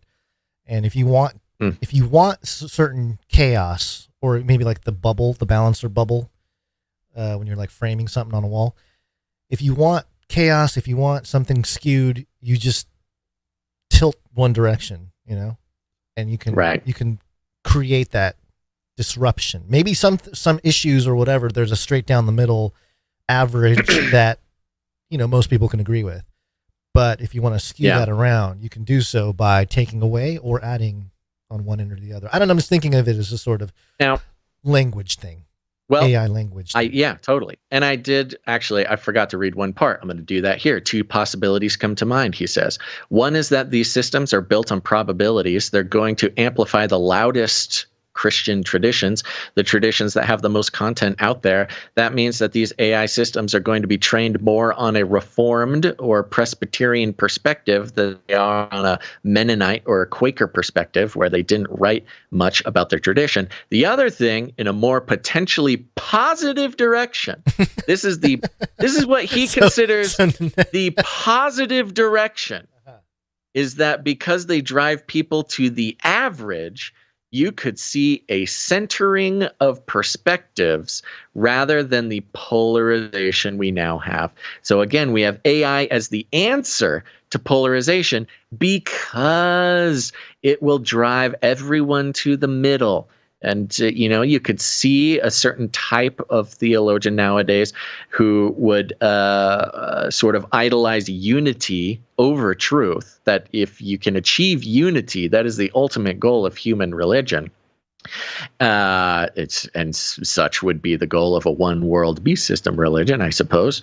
And AI is here to have a centering effect of all the perspectives, bring everybody to the middle, no more polarization. AI religion will bring us world peace, baby. Thank you, Politico. And who might be the perfect president for all that centering is RFK Jr., bridging the two sides. Very similar sort of position there. Phenomenon. Yeah, I could totally... Yeah. So you're saying RFK, not only is he Q, not only has this been a master plan, not only is he an AI created by JFK's ghost in the White House, but also he is, well, an AI to bring the polarization. Well, it will be revealed. To the center. Yeah, that it will be revealed that Q was the AI, and Q is intelligent. Q was the sort of a drain the swamp GPT for everybody, and Trump Trump got on board a little bit, came up with some lines, but really it was the whole agenda being laid out on Q drops to take out the deep state. Kira OC in the chat says, "Yay, beige world order." That would have been a good show title. That would have been a good show title. World order. I want to wrap up this article here. The last question is, why do you think that otherwise secular members of the AI community have developed quasi-religious ways of thinking about AI sentience, or its soul, or the apocalypse? Yes. And he answers here, with this technology, our reach exceeds our grasp, and we've created things that we don't understand. Because we don't understand them, we don't have the language for describing them or talking about them. When we don't have a language for what is essentially a mystery to us, we resort to religious language. So now he's sort of, taking away the barrier between deity and technology. He's sort of removing certain barriers that exist there. In her book. And again, it's this contemplative idea that the mystery is the thing. Is the divine, mystery is the divine, right? In her book, God, Human, Animal, Machine, Megan O'Giblin draws a clear line with the word transhumanism.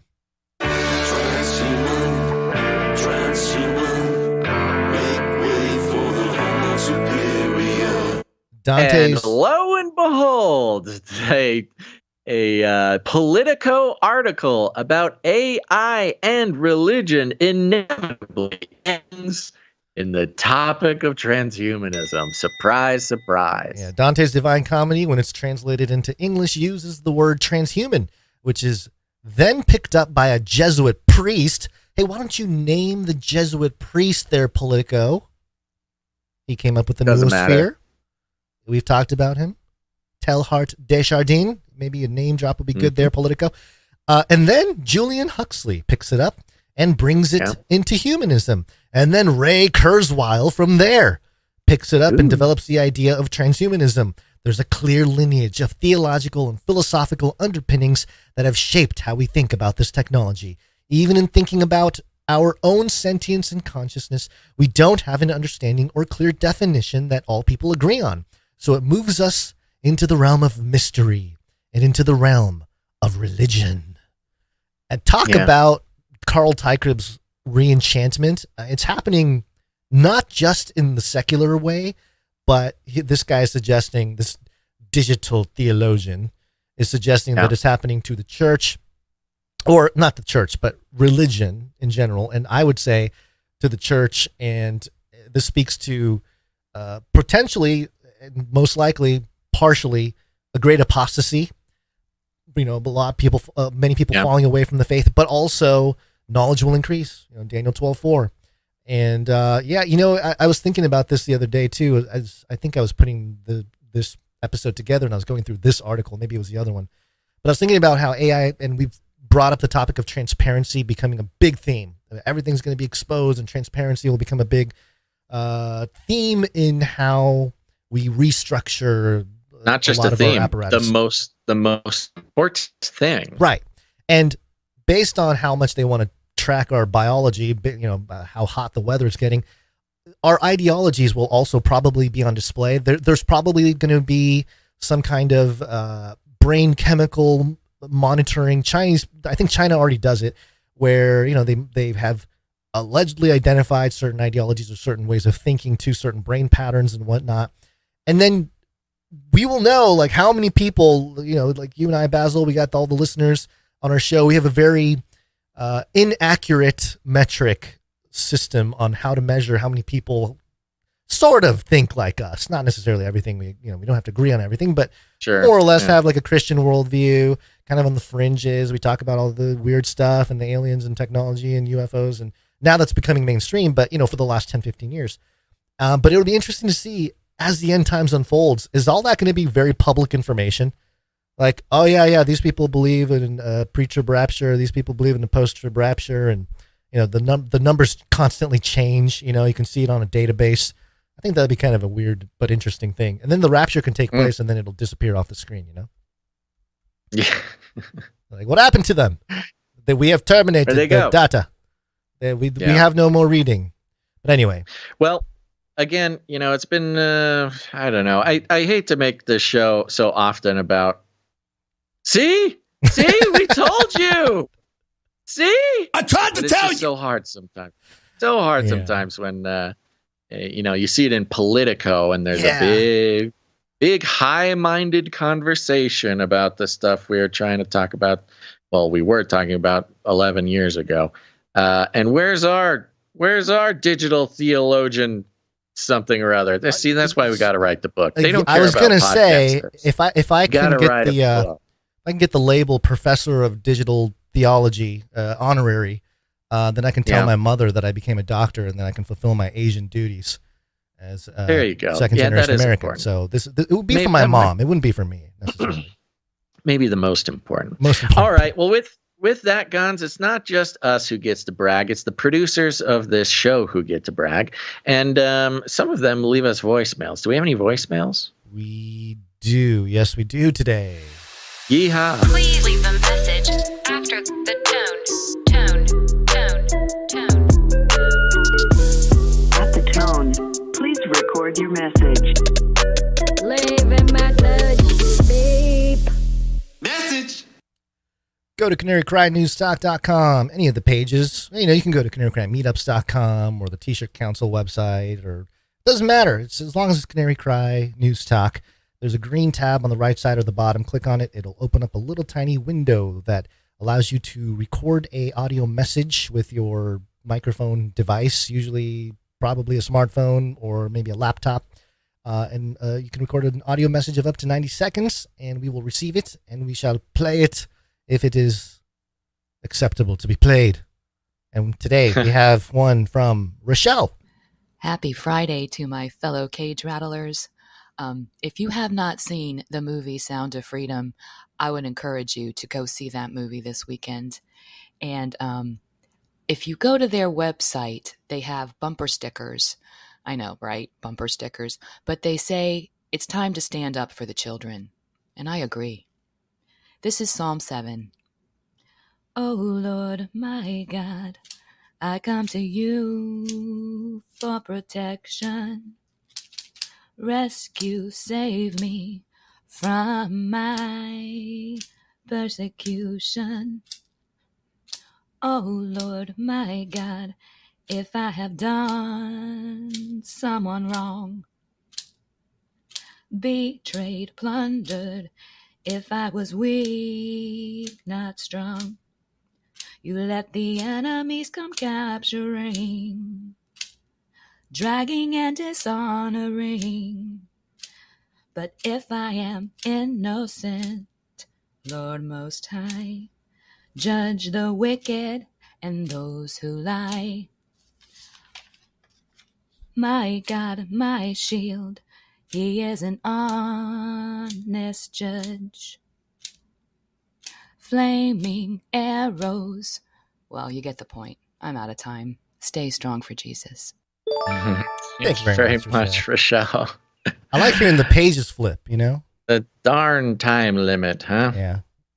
Thank you for that. Thank you very much. Okay. Well, like we've mentioned before, folks, we're on the Valley for Valley model. It's awesome. I get it. Some people are tired of hearing about it. But in a world where corporate control over media, and that's not just advertising, it's also things like Elon Musk's, payment plan for tweeters or YouTube, whatever, content creator platform partnerships, all this kind of stuff.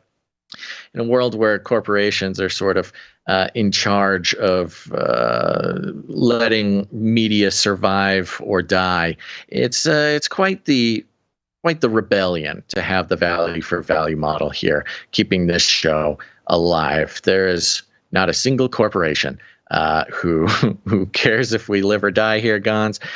We exist only because the people will it to be so. And I think probably God has something to do with it too. So it's the value for value model. You can produce the show, because that's what you are. You're a producer. With your time, your talent, or your treasure. Lots of ways to do it. And go to canarycry.support to learn more about all of that. We got some people who came in, are producing this here episode right here, Gons. And even better, some people are joining the Canary Cry Babysitters Club. Woo! Hey.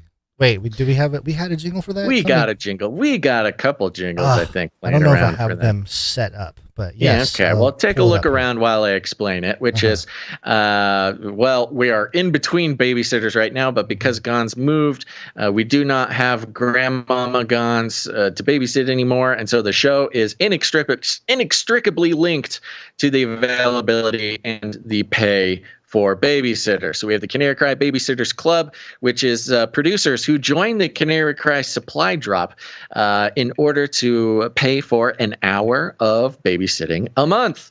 And we did the math on the previous babysitter, and we needed 42 new supply droppers to sign up and to help cover the... And Gons, I'm happy to say, we've got a few more that came in, and I think it's a pretty interesting number. Okay. Let's see here. Did you think Brenton B last episode? Sounds familiar. But Okay. I don't know. Yes. I may not. Well, I don't remember. I don't know what happens when you're in charge of thanking people. So we'll thank Brenton B anyways. Thank you very much, Brenton B, perhaps again for joining the supply drop. Oh yeah, by the way. I don't think thank supply droppers joining, so that would be okay. Let's thank Brenton B then. Yeah, there we go. Thank you very much, Babysitter Club member Brenton B. By the way, to help out with the Babysitter Club, go to canarycrysupply.com. Not only are you helping out with an hour of babysitting for the month, which we cannot do the show without, but you'll also get cool stuff. And don't let me move on without giving an update to the supply drop, Gons. Thank you very much, Brenton B. Helping out. Oh, but I have the jingle here, though. Canary Cry Babysitters Club.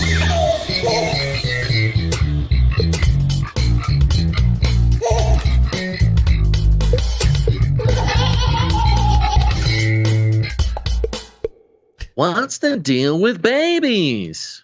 He's doing like a Seinfeld thing. I like it. Thank you very much. Yes. So there you go. Brenton B signed up. Thank you very much. Go to canarycrysupply.com for the next, well, let me think a few more. I'll give you the number. It's very fun. Thank you to Cassidy E. Cassidy E, thank you. Appreciate it. Yes, Cassidy E, thank you very much for that hour of babysitting. Next up, we've got Babysitter Club member Justin M. Justin M, thank you very much. Yes, thank you very much, Justin M. And we've got producer Jabri. Jabri, thank you. Appreciate it. Yes. Now, with that, Gons, that brings us to 9 members of the Canary Cry Babysitters Club, which means we need 33 more. Oh boy. Yeah, it happened. We need 33 Illuminatus members to step forward for the project. That's right. Please answer the call there. Don't eat the babies, please. Now, part of the benefit of joining the Canary Cry Babysitters Club right now, the next 33 people to join the supply drop, is that you will also be receiving the Canary Cry t-shirt, Canary Cry News Talk t-shirt, the awesome one, the one that you will see on your screen in one moment, the one that was created by Sir Darren, Night of the Hungry Panda, the one that was so good, so powerful that it could not be simply available to the elite members of the Canary Cry T-Shirt Council, but because of their wisdom, it is now available to the next 33 members to join up for the supply drop, as well as executive producers through this month. So go to Canary Cry T-Shirt Council.com, sign up for the T-Shirt Council, go to Canary Cry Supply Drop to help us pay for babysitters. I'll see, we've got missions. There are missions here. It's not just random throwing money around the internet. You get to choose where you want your money to go. And right now,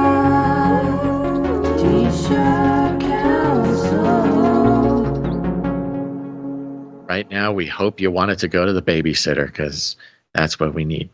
Okay, we got a few more people who came in to support this show, and I'm going to keep thanking them. Okay. And there's nothing you can do about it, Cons.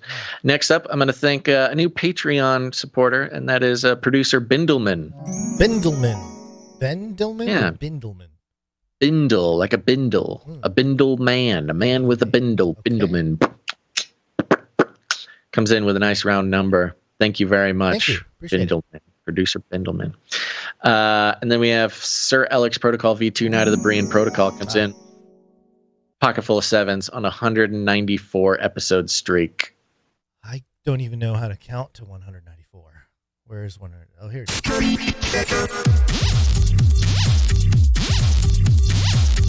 Thank you, Sir Alex Protocol V2 Night of the Brian Protocol. That's right. Now, Gonz, I left on this sheet here the ones from last episode because I wasn't sure if you did that. Did you thank producers last episode? Yeah, I did. Okay. So these people have been thanked. Okay. Thank you very much, everybody, from last episode as well. Okay, that's it. It's a short list today, but those Babysitter Club members really help out, so thank you. Now, that concludes the list of financial producers who came in the amount of $777 or more. $7.77, which entitles them to have a note read on the show. We got some people under that amount. We're going to thank them real quick. They're all on streaks. It's very impressive. Starting with Sir Casey the Shield Knight on a 323 episode streak. Woo! Well, by the way, I think we played the 322 streak jingle for him. Good. Yeah. Good. Okay. If I'm not mistaken. I don't see it now, but I know we found it. So. Okay, good. Yep. Next up, we got Veronica D, 285. Veronica D, thank you. Sir Scott Knight of Truth, 312. Thank you, Sir Scott. Dame Gail, Canary Whisperer, and Lady of X's and O's, 283. Sorry. No, that would put her on 284, I believe. And by the way, Dame Gail, producers, we're still praying for Dame Gail. She's still very sick. She has sepsis. Oh. So we are. Yes, it's you guys are bad. Our sepsis brethren and sisters. Yes, both Dame Gail and I have had sepsis recently. Not a fun thing. And last but not least, thank you, Sir Moore of Night of the Burning Chariots, 255 episodes in a row. Thank you very much.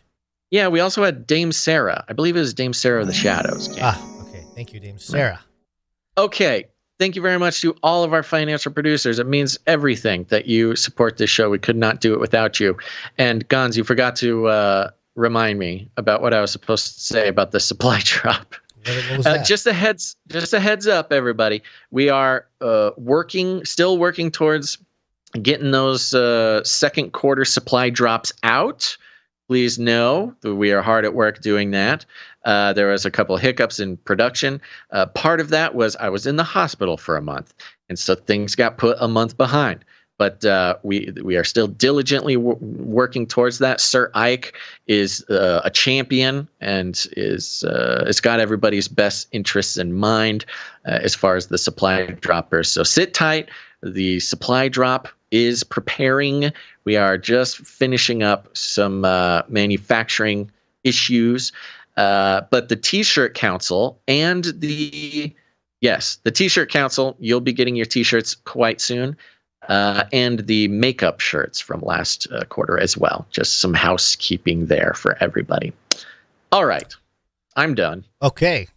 All right. Well, let's thank some producers for their talent. We appreciate all those who come in with their talent to help shape the culture behind the community here at Canary Cry News Talk. We're going to start off with audio production. Where are you, audio production? Why are you silent? Here we go. Audio production. There you are. Audio production.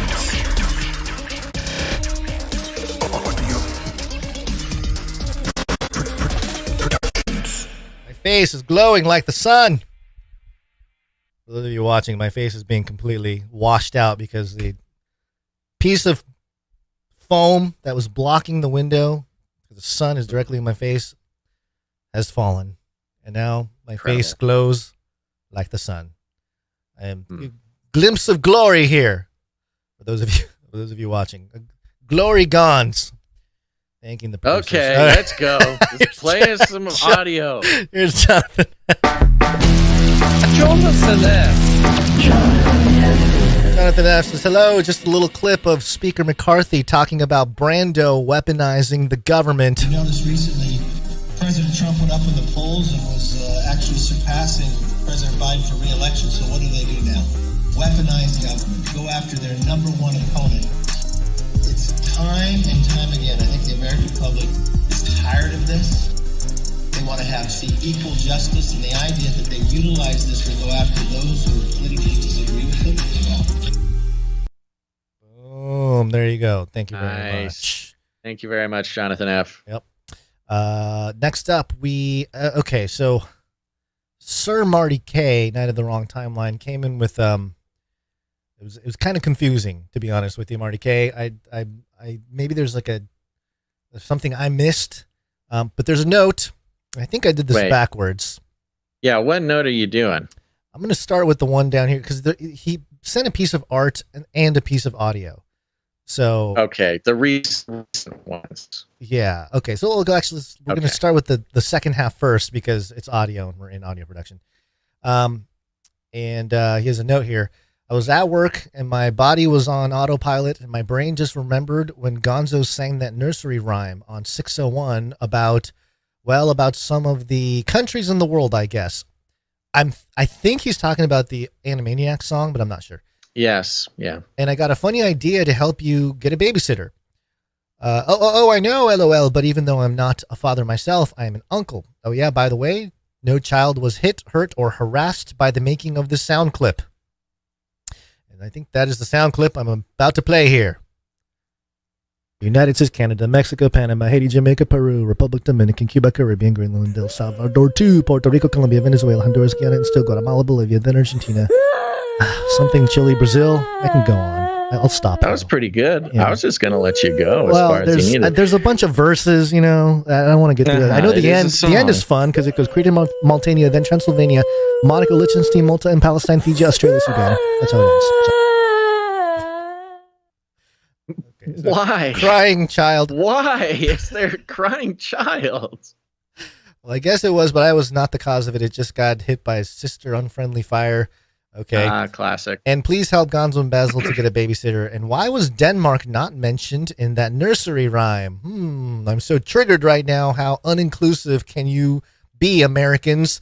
Only some countries in the world. Come on, man. Rolling That's a good point. On the floor, laughing his tushies off. Denmark is mentioned. I may not have sung the part, but there's a little tail of one of the verses that goes France, England, Denmark, and Spain. So, yeah, no, that you only sang about a third of the song. I don't think I. Yeah, there was a whole lot more that you graciously spared us from. Sure, supposedly made Marty K's sister cry or something, but hey, that's what you get. Some people laugh, some people cry. I think more people cry, to be honest with you. But yeah. Thank you for that, Sir Marty K. I know there's another part to your message here, but we'll get to that in a second. We're going to go with Lloyd V. Is this Sir Lloyd V or is it Lloyd V? I don't remember. It's been so long. It's been so long. I feel like he's a knight, but I never know. I'll check the round table. Okay. My face is being I can't see anything now. This is great. Lloyd V had a note here. He says, Dear Bacillus and Gonzacus, it's been a while since I've had the time to make jingles or deep fakes for the show. That's right. Lloyd V is the guy who's been making a bunch of deep fakes of us. Mm-hmm. I've been busy. My wife and I are having another Canary this December. There you go. Congratulations. Oh, wow. My daughter, Aaliyah, was already part of the Canarian, and she's already 2 years old now. Yeah, the 2-year-old. Oh, my gosh. I know, it goes quick. And my little boy is 2, so I mean, he's going to be 3 soon in October. Man, it goes fast, and they grow, too. It's crazy. Attached to this email are 2 jingles. The first one, Don't Misgender Me. Don't misgender me. It's harmful. It's hurting me. Slay, queen. Is that Adam Curry on that first one? It sounds like Adam Curry. Play it again. All right, here we go. Don't misgender me. It's harmful. It's cannot tell me. If it is Slay, queen. I think that's me. I can't tell if pitch shifted me sounds like Adam Curry, or if that was Adam Curry.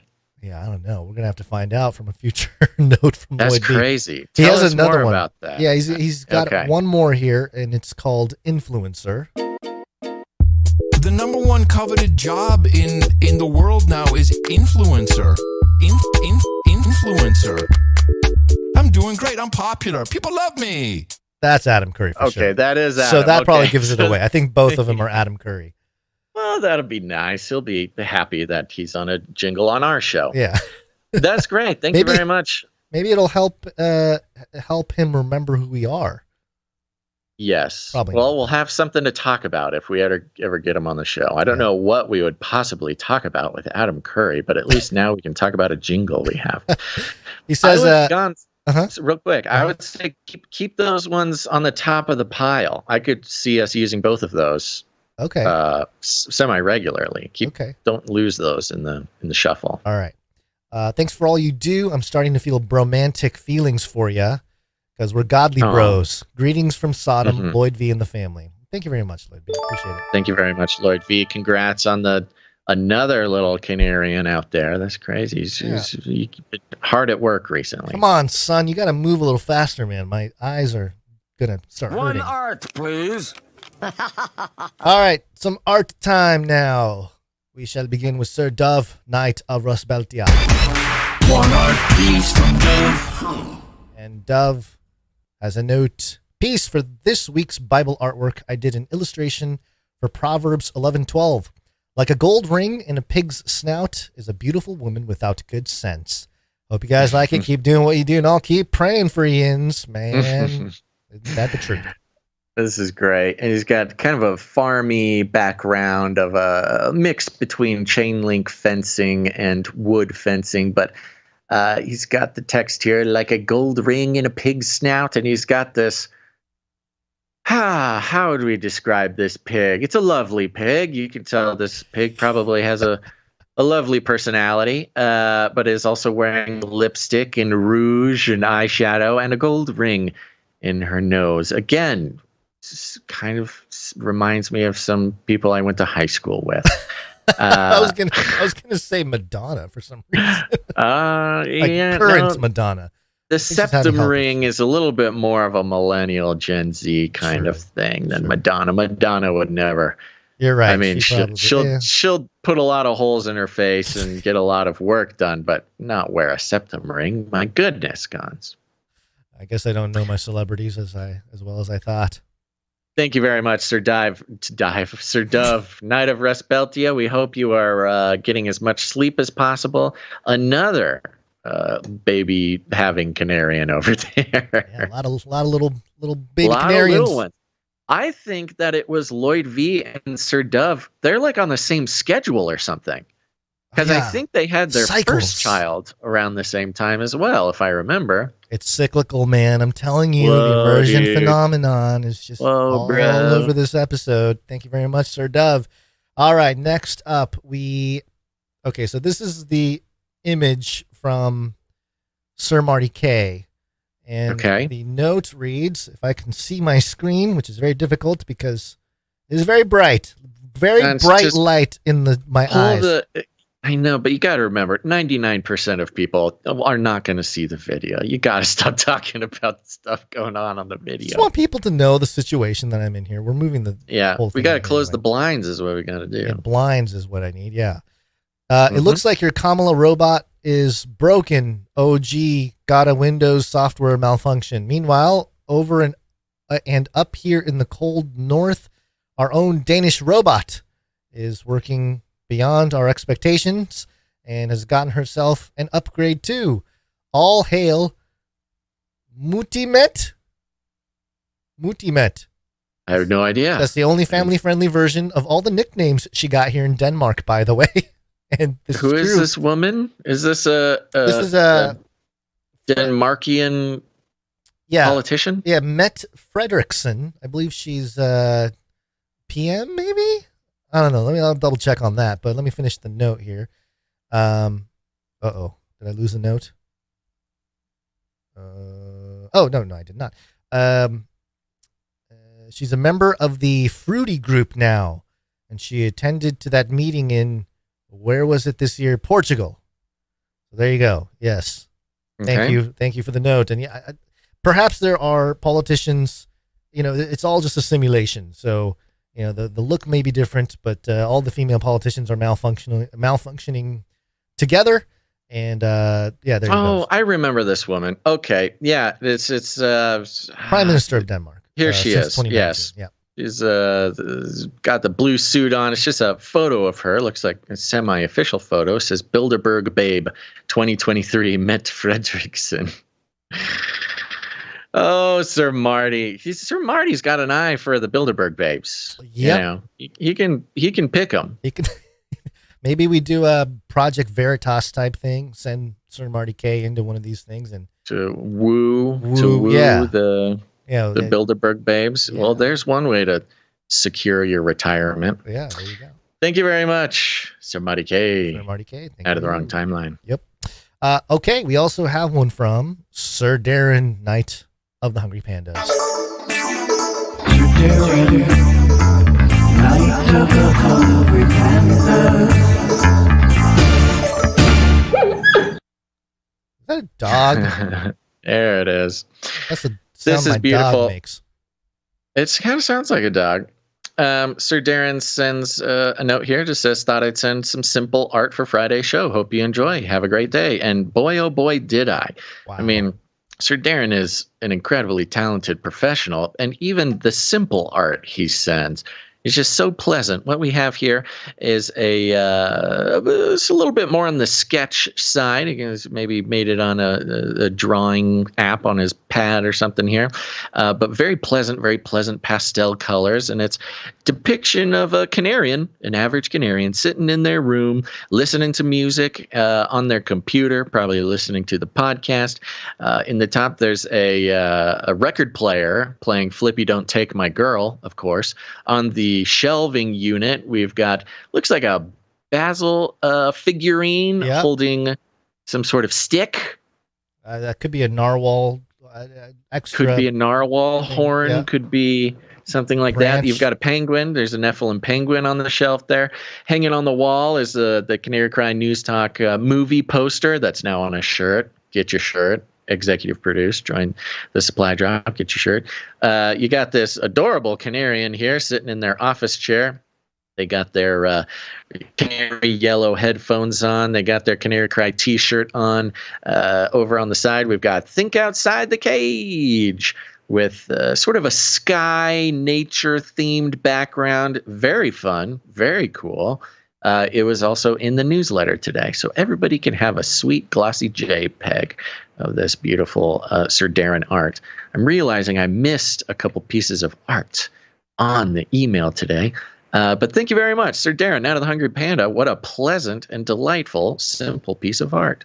Yeah, and a little detail I noticed was that, first of all, I can't believe I forgot to put Flippy Don't Take My Girl in the Flippy Origins episode. That is a major blunder on my part. Afterwards. Yeah. And you should have reminded me because I should have. That's on you. I'm going to blame you. I have this. I'll take responsibility. I thought about it when it was too late, and that's me. I take responsibility. Yeah. The other thing is, of course, he's on the little character here, Canarian, is on a Mac computer. What looks like a Mac, but you know the Apple logo usually has a bite out of it.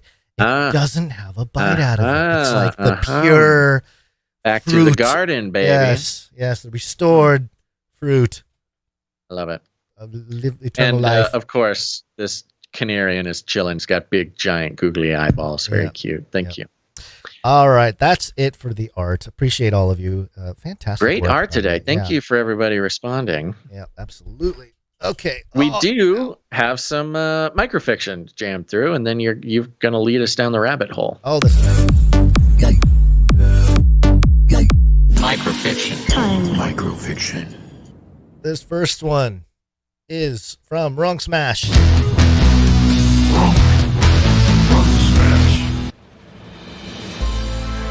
Laughing, a tall man steps out and lowers his battle axe. His flowing golden locks and a glorious beard starting to show the silver of age. He embraces the winded and weary travelers, saying excitedly, "Cody, I'm glad you're back. And with the captain.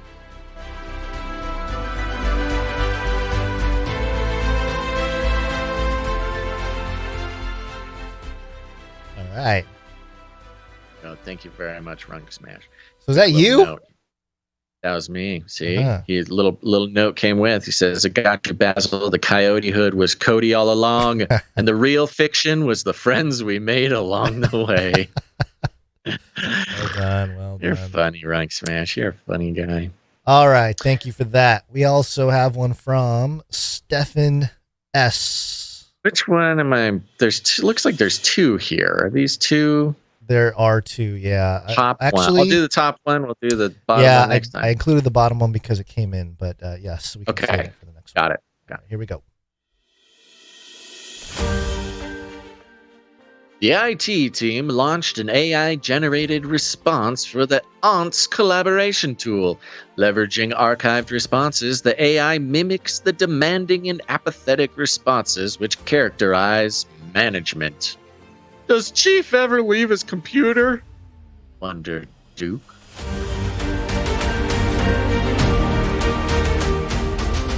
Oh, that's right. This is the workers actually prefer an AI boss because he won't be mean. Exactly. Thank you very much, Rung Smash and Stefan S. for all of your hard work for the show. Yep. And with that, if you are an artist or a creative person at all, doesn't matter what age you are, we have everyone from 7 and 9-year-olds all the way up to old people making art for the show, and we appreciate it very much. You can do digital graphic design or music or jingles or microfiction, whatever you do, create something for the show. Go to canarycry.art. Canarycry.art. You can upload it there, get it onto the show. While you're at it, if you have a article you'd like us to take a look at, consider for the show, you can go to canarycry.report. See how that works? Canarycry.art, canarycry.report. All we're doing is just thinking outside the cage around here, folks. Thank you very much. All righty. Value for value. Value for value. We take no money from corporations, commies, or cartels. Let's do some debunking bunking. Get to the bunker! The debunker bunker. And look at some propaganda. State-sponsored propaganda machinery. Propaganda rooster.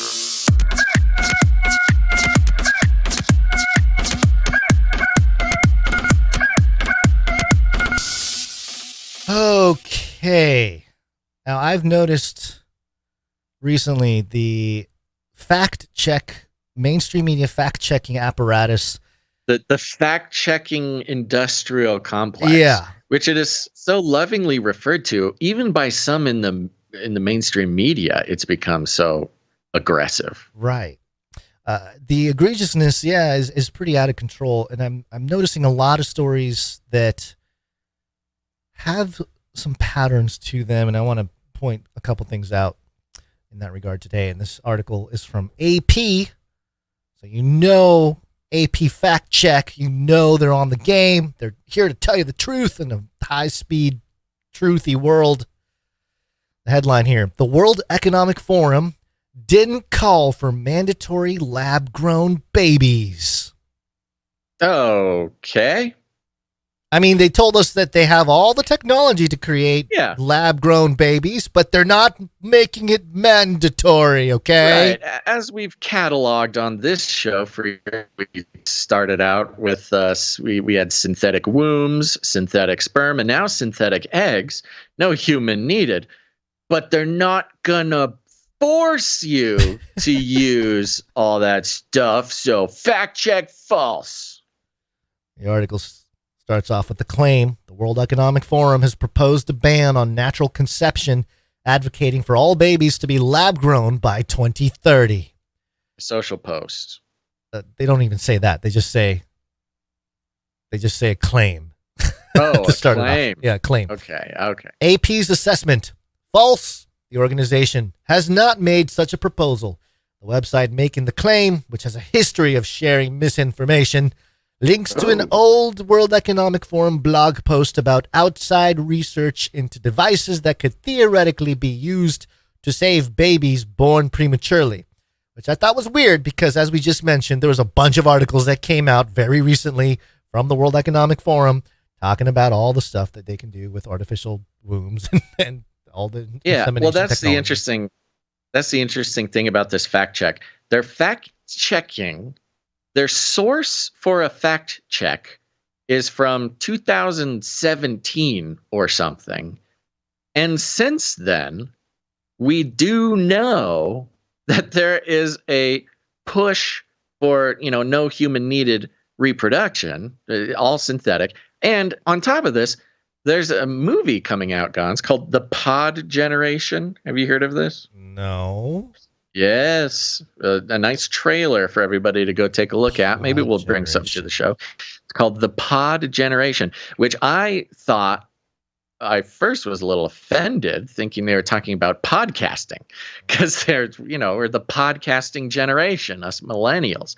But no, this is the Pod Generation, and it's sort of a near future artsy fartsy film about the first generation to be born in pods, which is all the stuff we've been following. And recently, it's like in the last 1 year, they finally completed the circle, and they can actually pull this off, or at least in theory, they could pull it off.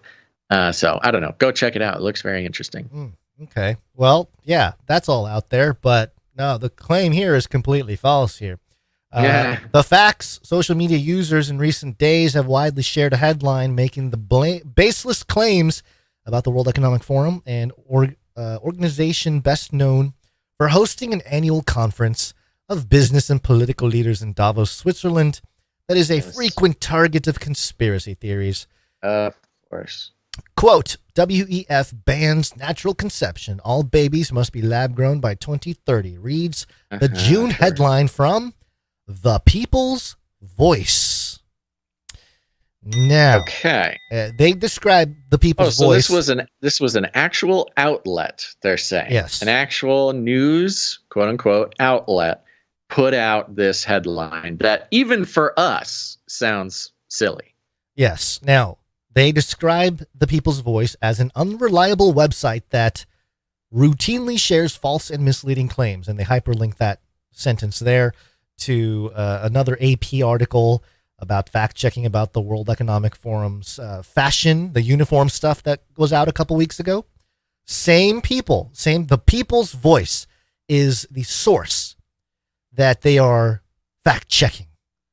Keep that in mind. The article itself provides no evidence for its assertion that the WEF has made such a proposal. Instead, it claims that the WEF have been developing artificial wombs, which will be able to develop a fetus outside of a mother's body, and links to a 2017 blog post on the WEF's website. The blog post, however, simply reported on a study by Philadelphia researchers into sustaining lambs born prematurely by using a device, blah, blah, blah, blah, blah. Okay, so the World Economic Forum 2017 blog post about something else and making suggestions. The World Economic Forum didn't conduct that research, nor did it advocate for all babies to be completely developed, blah, blah, blah, blah, blah, blah. It goes on. Now, I was going to just kind of say, another bad, fact check or whatever, but here's the thing. The natural inclination for these types of articles, for a majority of people now, especially are, awake and we've realized the corruption and the propaganda and all this, they see headlines like this and they automatically default to defending the claim, or at least having sympathies or sympathetic ties to whoever is being fact checked here. Because again, the WEF bans natural conception. All babies must be lab grown by 2030. Sounds like something that someone in our community might say on a Twitter post or something, as sort of a, not necessarily a fact-based statement per se, but based on all the things happening, sort of a inflammatory and a colorful way to describe what's going on and what's connecting some dots and making a Twitter post type of thing. Right? So I dug into the People's Voice because I was like, who are these people? If it's one thing to be Crowder or Tucker Carlson or something like that, that's one level. But Who is the people's voice? So I went down that rabbit hole. And I show you how deep the rabbit hole goes. Now, first off, the first piece of info I found was the People's Voice, also known as Voice, was a newspaper based in Harlem, New York City to serve the African-American community. So it was a newspaper in the 1940s. Voice mainly focused on racial issues, local events, and investigative news, but it also covered entertainment and sports. Many activists and writers contributed to Voice, including Ann Petrie, Freddie Washington, and Marvel Cook. The paper stopped publication in 1948, partly due to accusations that Voice was circulating communist propaganda. Interesting. Now, this is not the People's Voice that AP is citing. The one AP is citing, which I think is interesting that they would call it the People's Voice, based on this history here, is an organization that used to be called News Punch. Or you might be more familiar with Your News Wire. Do you remember that, Basil? Your News Wire? Yes, of course. This is the group. Very popular, widely shared amongst the truthers. Sort of, yeah. I wouldn't even say necessarily the truther community. Definitely in the truther community. I would say maybe a little bit of the less discerning bits of the the more sensational corners. You could say. Yeah, but in that there's a large overlap with sort of a new age crowd, similar truth seekers, but maybe a little misled on the conclusions there. But those people would also, share this type of thing around.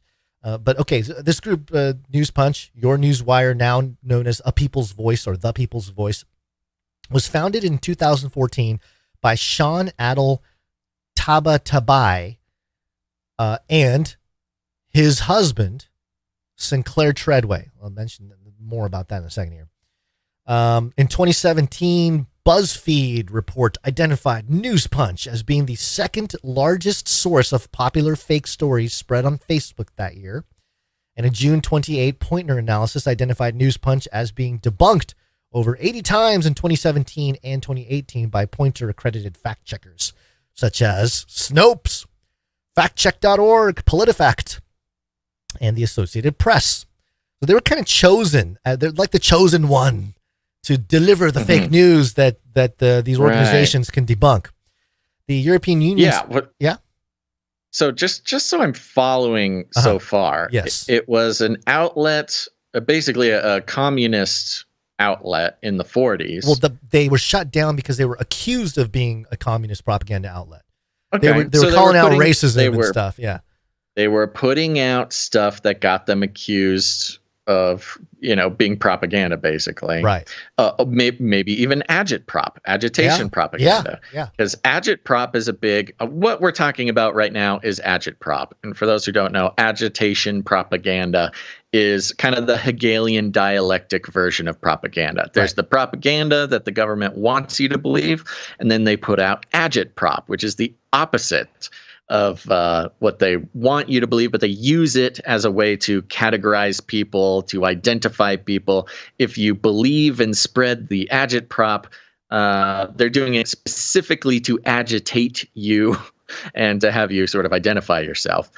And so what it sounds like was maybe this was an agitprop outlet in the 40s or something, and then has resurfaced or through somebody passed on the company to this guy, or maybe there's a couple different steps in there or whatever. Maybe I have no clue, actually. I don't know about that part, but maybe because it does say here that the European Union's East Stratcom task force has criticized News Punch for spreading Russian propaganda, a charge Adel Abatabai denies. So he could have done it as sort of a troll thing. He's like, oh, you're going to call me Russian propaganda? I'll be the best Russian propaganda.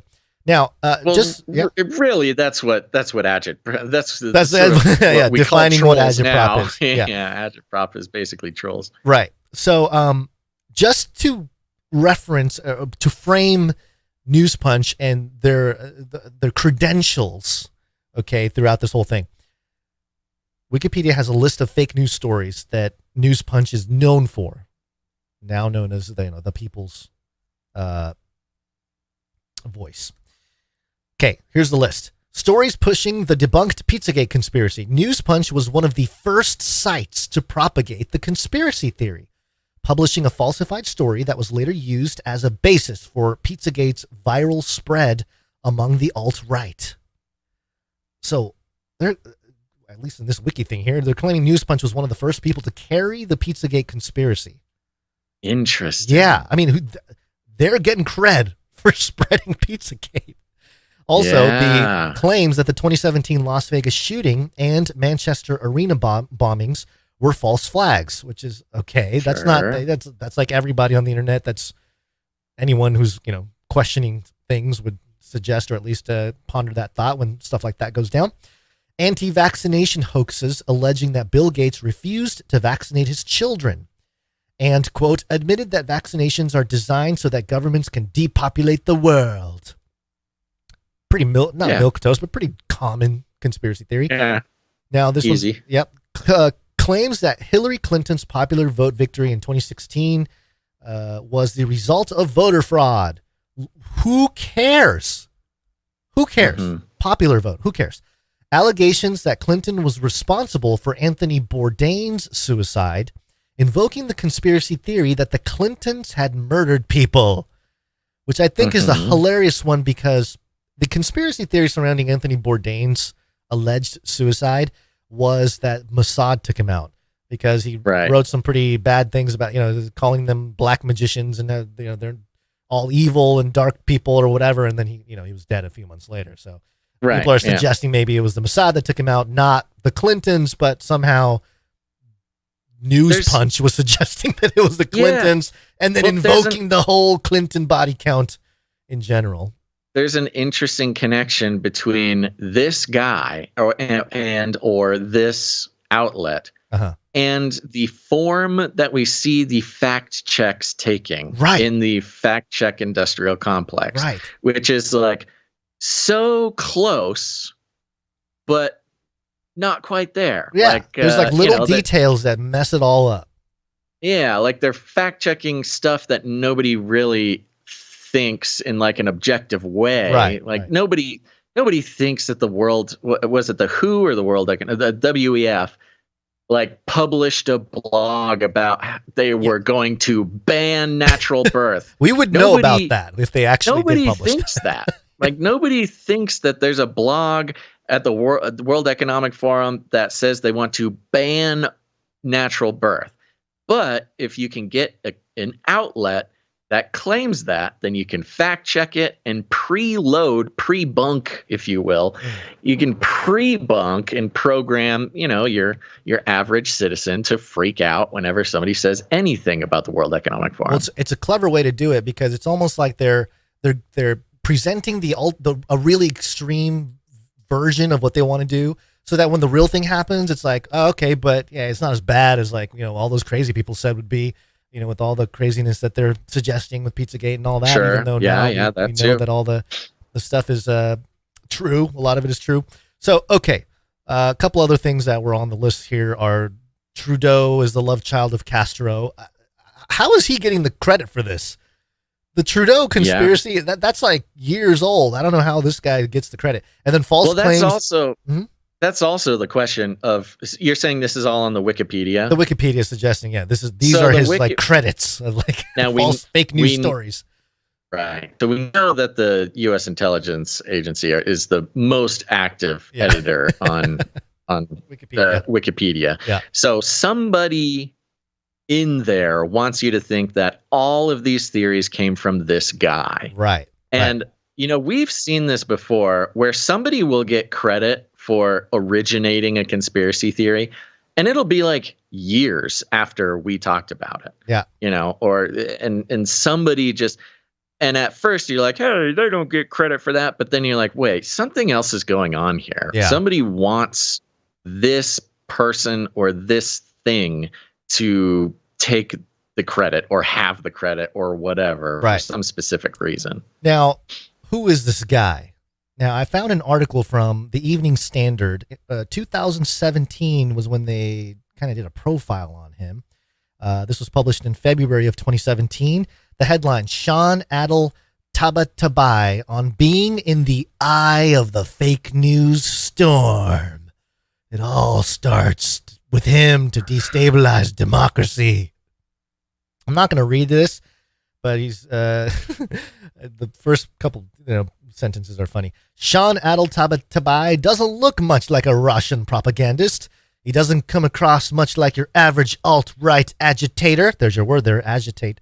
Either. Yes, they use the word. They use the word, yeah. With his neat Burberry polo shirt and his overwhelming nimbus of aftershave.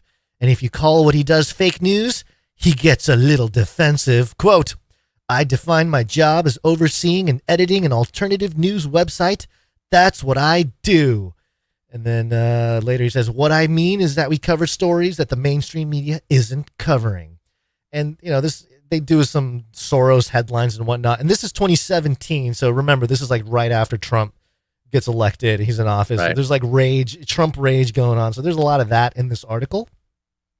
But they talk about this guy, Adel Tabatabai, 35, lives in a Hollywood Gothic apartment complex.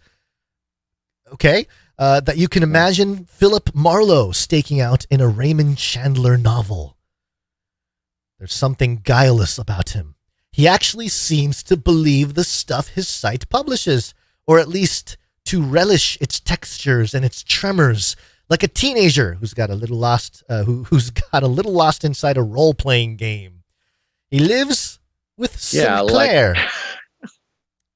I know, wow. This is hilarious. Yeah, wow. He lives with Sinclair, his American husband.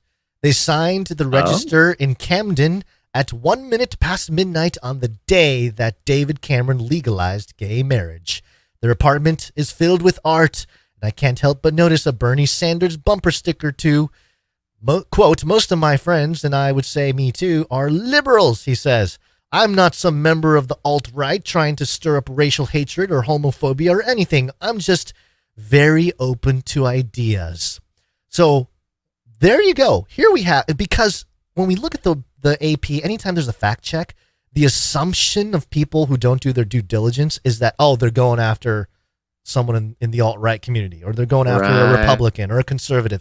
In this case, raging liberal, wow. who has an outlet, a platform. I don't know who follows this platform, the People's Voice, I know News Punch made the rounds, but it's like, who's...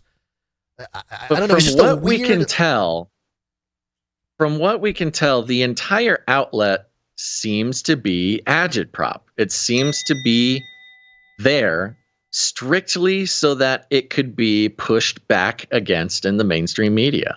100%. And if those ideas spread, some of those ideas are rooted in truth, some of them are rooted in other theories, but there's seems to be always something that's just like not quite genuine about the stories that he's putting out there, which is perfect, which is exactly what the AP fact checkers want. That's what they need. They can't do a real fact check on like facts, because most people, they know they've lost. A lot of mainstream outlets know they've kind of lost the corner on the market of truth when it comes to just citizen journalism. They can't stop certain aspects of citizen journalism, so they have to kind of resort to these ridiculous tactics. But it just goes to show that the apparatus is in full view here. There is something called Operation Mockingbird. Just as a refresher here, Operation Mockingbird is an alleged large-scale program of the United States Central Intelligence Agency that began in the early years of the Cold War and attempted to manipulate domestic American news media organizations for propaganda purposes. Now, that was then.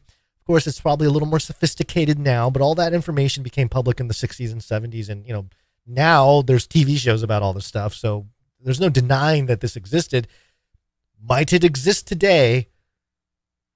Nom, nom, nom, nom, nom, nom, nom.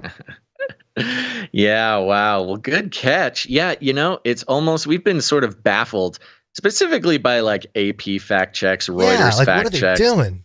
Yeah, they're like really sort of, what's the word? They're established, but they're kind of, they're sliding. I don't know. they're trying. They're grasping. They're grasping. Perceived. Well, the outlets themselves are perceived to be kind of elite outlets. Right. I mean, AP, of course, that's like an elite outlet. Yeah. Reuters, that's an elite, respected outlet, and their fact checks are just so ludicrous. Yeah. Not in that they don't check the facts; they're just checking facts that like nobody believes in the first place. And yeah, it all makes sense when you follow the rabbit hole on the outlets that they are getting these ridiculous things from. I think you're right. I think that at least the lineage of that outlet. Yeah. Not even including the guy, although the guy really raises some suspicion. So yeah. She's probably an agit propagandist. But even that outlet, the lineage of the outlet being agitprop for decades and decades and decades and decades, getting shut down and reopened and changed the name and stuff like that. I think we've sort of pinpointed an op. If nothing else, it's an op. We got the PSYOP, baby. We found it. We found you. Yep. There you go. Wow. So the fact that yournewswire.com was named in that lineage too is that's pretty intense because a lot of people shared your Newswire links to us. A lot of people. We get a lot of your Newswire. We may have done your Newswire. Well, we tried not to. Our instincts were correct when we tried to steer away from some of those outlets. Well, we put your Newswire in the same category as natural news. Natural news, and really make people mad now. Yeah, it's many offshoots. I think natural news is of the same species of your Newswire and of whatever this one's called. Yeah, very interesting. Well, good job getting down in there. Yep. Dirty now. Okay. Dirty and sweaty. Well, now you know, folks. You've been down the rabbit hole. You've seen what's at the bottom, and now it's time to crawl back out before we go diving back in on Monday, because we will be back rattling cages. So we hope you do the same. Have a wonderful weekend. Try to stay cool. There's a couple more groups of producers I want to thank, Gons, if you don't mind. I want to go ahead and thank the Clippies. Clipping all those videos. Thanks. That's right. Go follow Canary Cry Clips on YouTube and Odyssey. And thank you to the Clippies for doing all the hard work that you do. We really appreciate it. Yep. Thank you very much. And thank you to Le Timestamper. Timestamp. It's hard work. Timestamp. Yeah. Thank you to Morgan E. for doing the timestamps for episode 646. That really helps us out. We appreciate that. Morgan E. Thank you. Thank you to Jam. Thanks to Jam for the links. Thank you to Clank for everything you do. And other than that, Nancy and Sir Ike too for the links. Thank you. Oh, they did. Okay, yeah. Sorry, I never know if that's old or new. Thank you to Nancy and Sir Ike for sending in some links as well. Wow, what other show takes the time to dig down so deep into an individual source that was used as a fact check on it's just like fact checking the fact check so that we can I don't know any other show that does that regularly, at least. I mean, I know sometimes people's Adderall kicks in and they go digging down wherever they seem to be pointing at any one moment, but thank you for that, Gonzo. All right, folks, well, share the show, share it with your friends, share it with your family. If you have somebody in your life who appreciates diligent research on news outlets, maybe send them this episode. That'd be cool. But you can share the show in regular ways, post it on your social media, word of mouth, tell your friends, or you could do it sort of a non-traditional way. There's plenty of ways to do it. For instance, you could go ahead and just fact check the show. Go get a journalism degree, get a job at AP News or some other respected news site, and tell your boss, hey, I have an unlimited wealth of fact check material for you. It's this podcast called Canary Cry News Talk, and you'll sit and look. You don't have to do all the work. You don't have to do any work, really. You just get AI to do it. Tell AI to write a fact checking article about an episode of Canary Cry News Talk every single day. That'll keep you busy for a long time. Just start like an entire empire of fact-checking. Get your money from the government. Become a piece of the fact-checking industrial complex.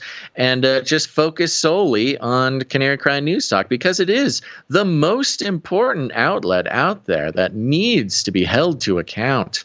And, I don't know, people will read it and they'll see the show and they'll be like, actually, this sounds pretty good. I want to go check it out. That's just one way to do it. You don't got to do it that way. Do it any way you want. But we call it rattling cages. If you need any more instructions, here's what you do. You just walk right up to him, grab him by the cage, and then you shake it. The end of the world occurred pretty much as we had predicted. I want to shake things up, stir up some controversy, rattle a few cages. Hey, stop that! You'll never silence me. I'm the last angry man, a crusader for the little guy. Leave the bird alone. Never. Rattle a few cages. Rattle a few cages. The human race will have every opportunity to improve. And if they don't? Ask Noah. That's right. Just ask Noah. Guns, you got any last words?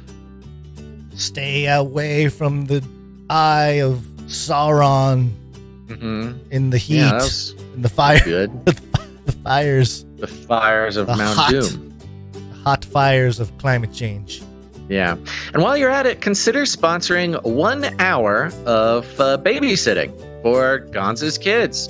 We need it. It's the only way we can keep doing the show, and you can rest easy knowing that you did your part keeping those little babies safe while we do the show. Go to canarycrysupply.com, sign up there. You'll get the extremely exclusive Canary Cry News Talk t-shirts. Or remember, you've only got about 9 or 10 more days to executive produce the show. You can get the shirt that way too. Once it's done, it's done. So don't wait. All right, everybody. Thanks for tuning in to this episode of Canary Cry News Talk. Make sure to tune in next time. But until then, think outside the cage. Oh, yeah.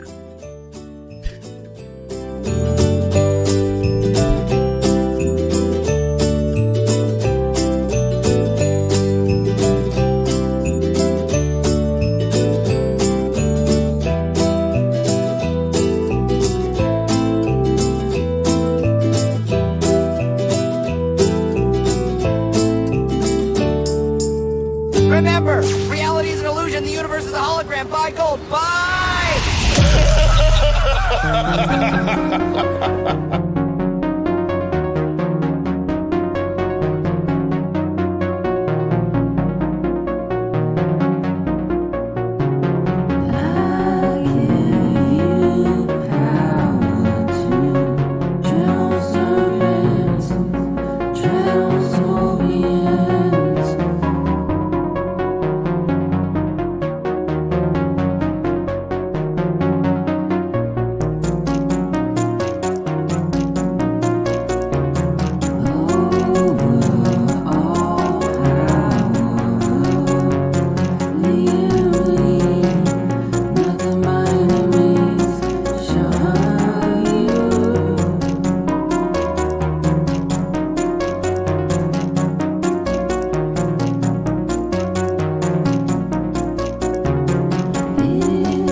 Safe in my people's zoo. Feed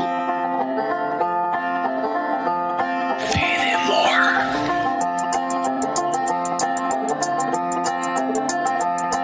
When the news of the day gets to feeling like a maze, it's okay, don't be afraid if you don't know what to say. Canary, cry awaits. When your brain's in a haze on a headline days, come on to head my way, I can help you out the cage. Canary, cry awaits. Canary,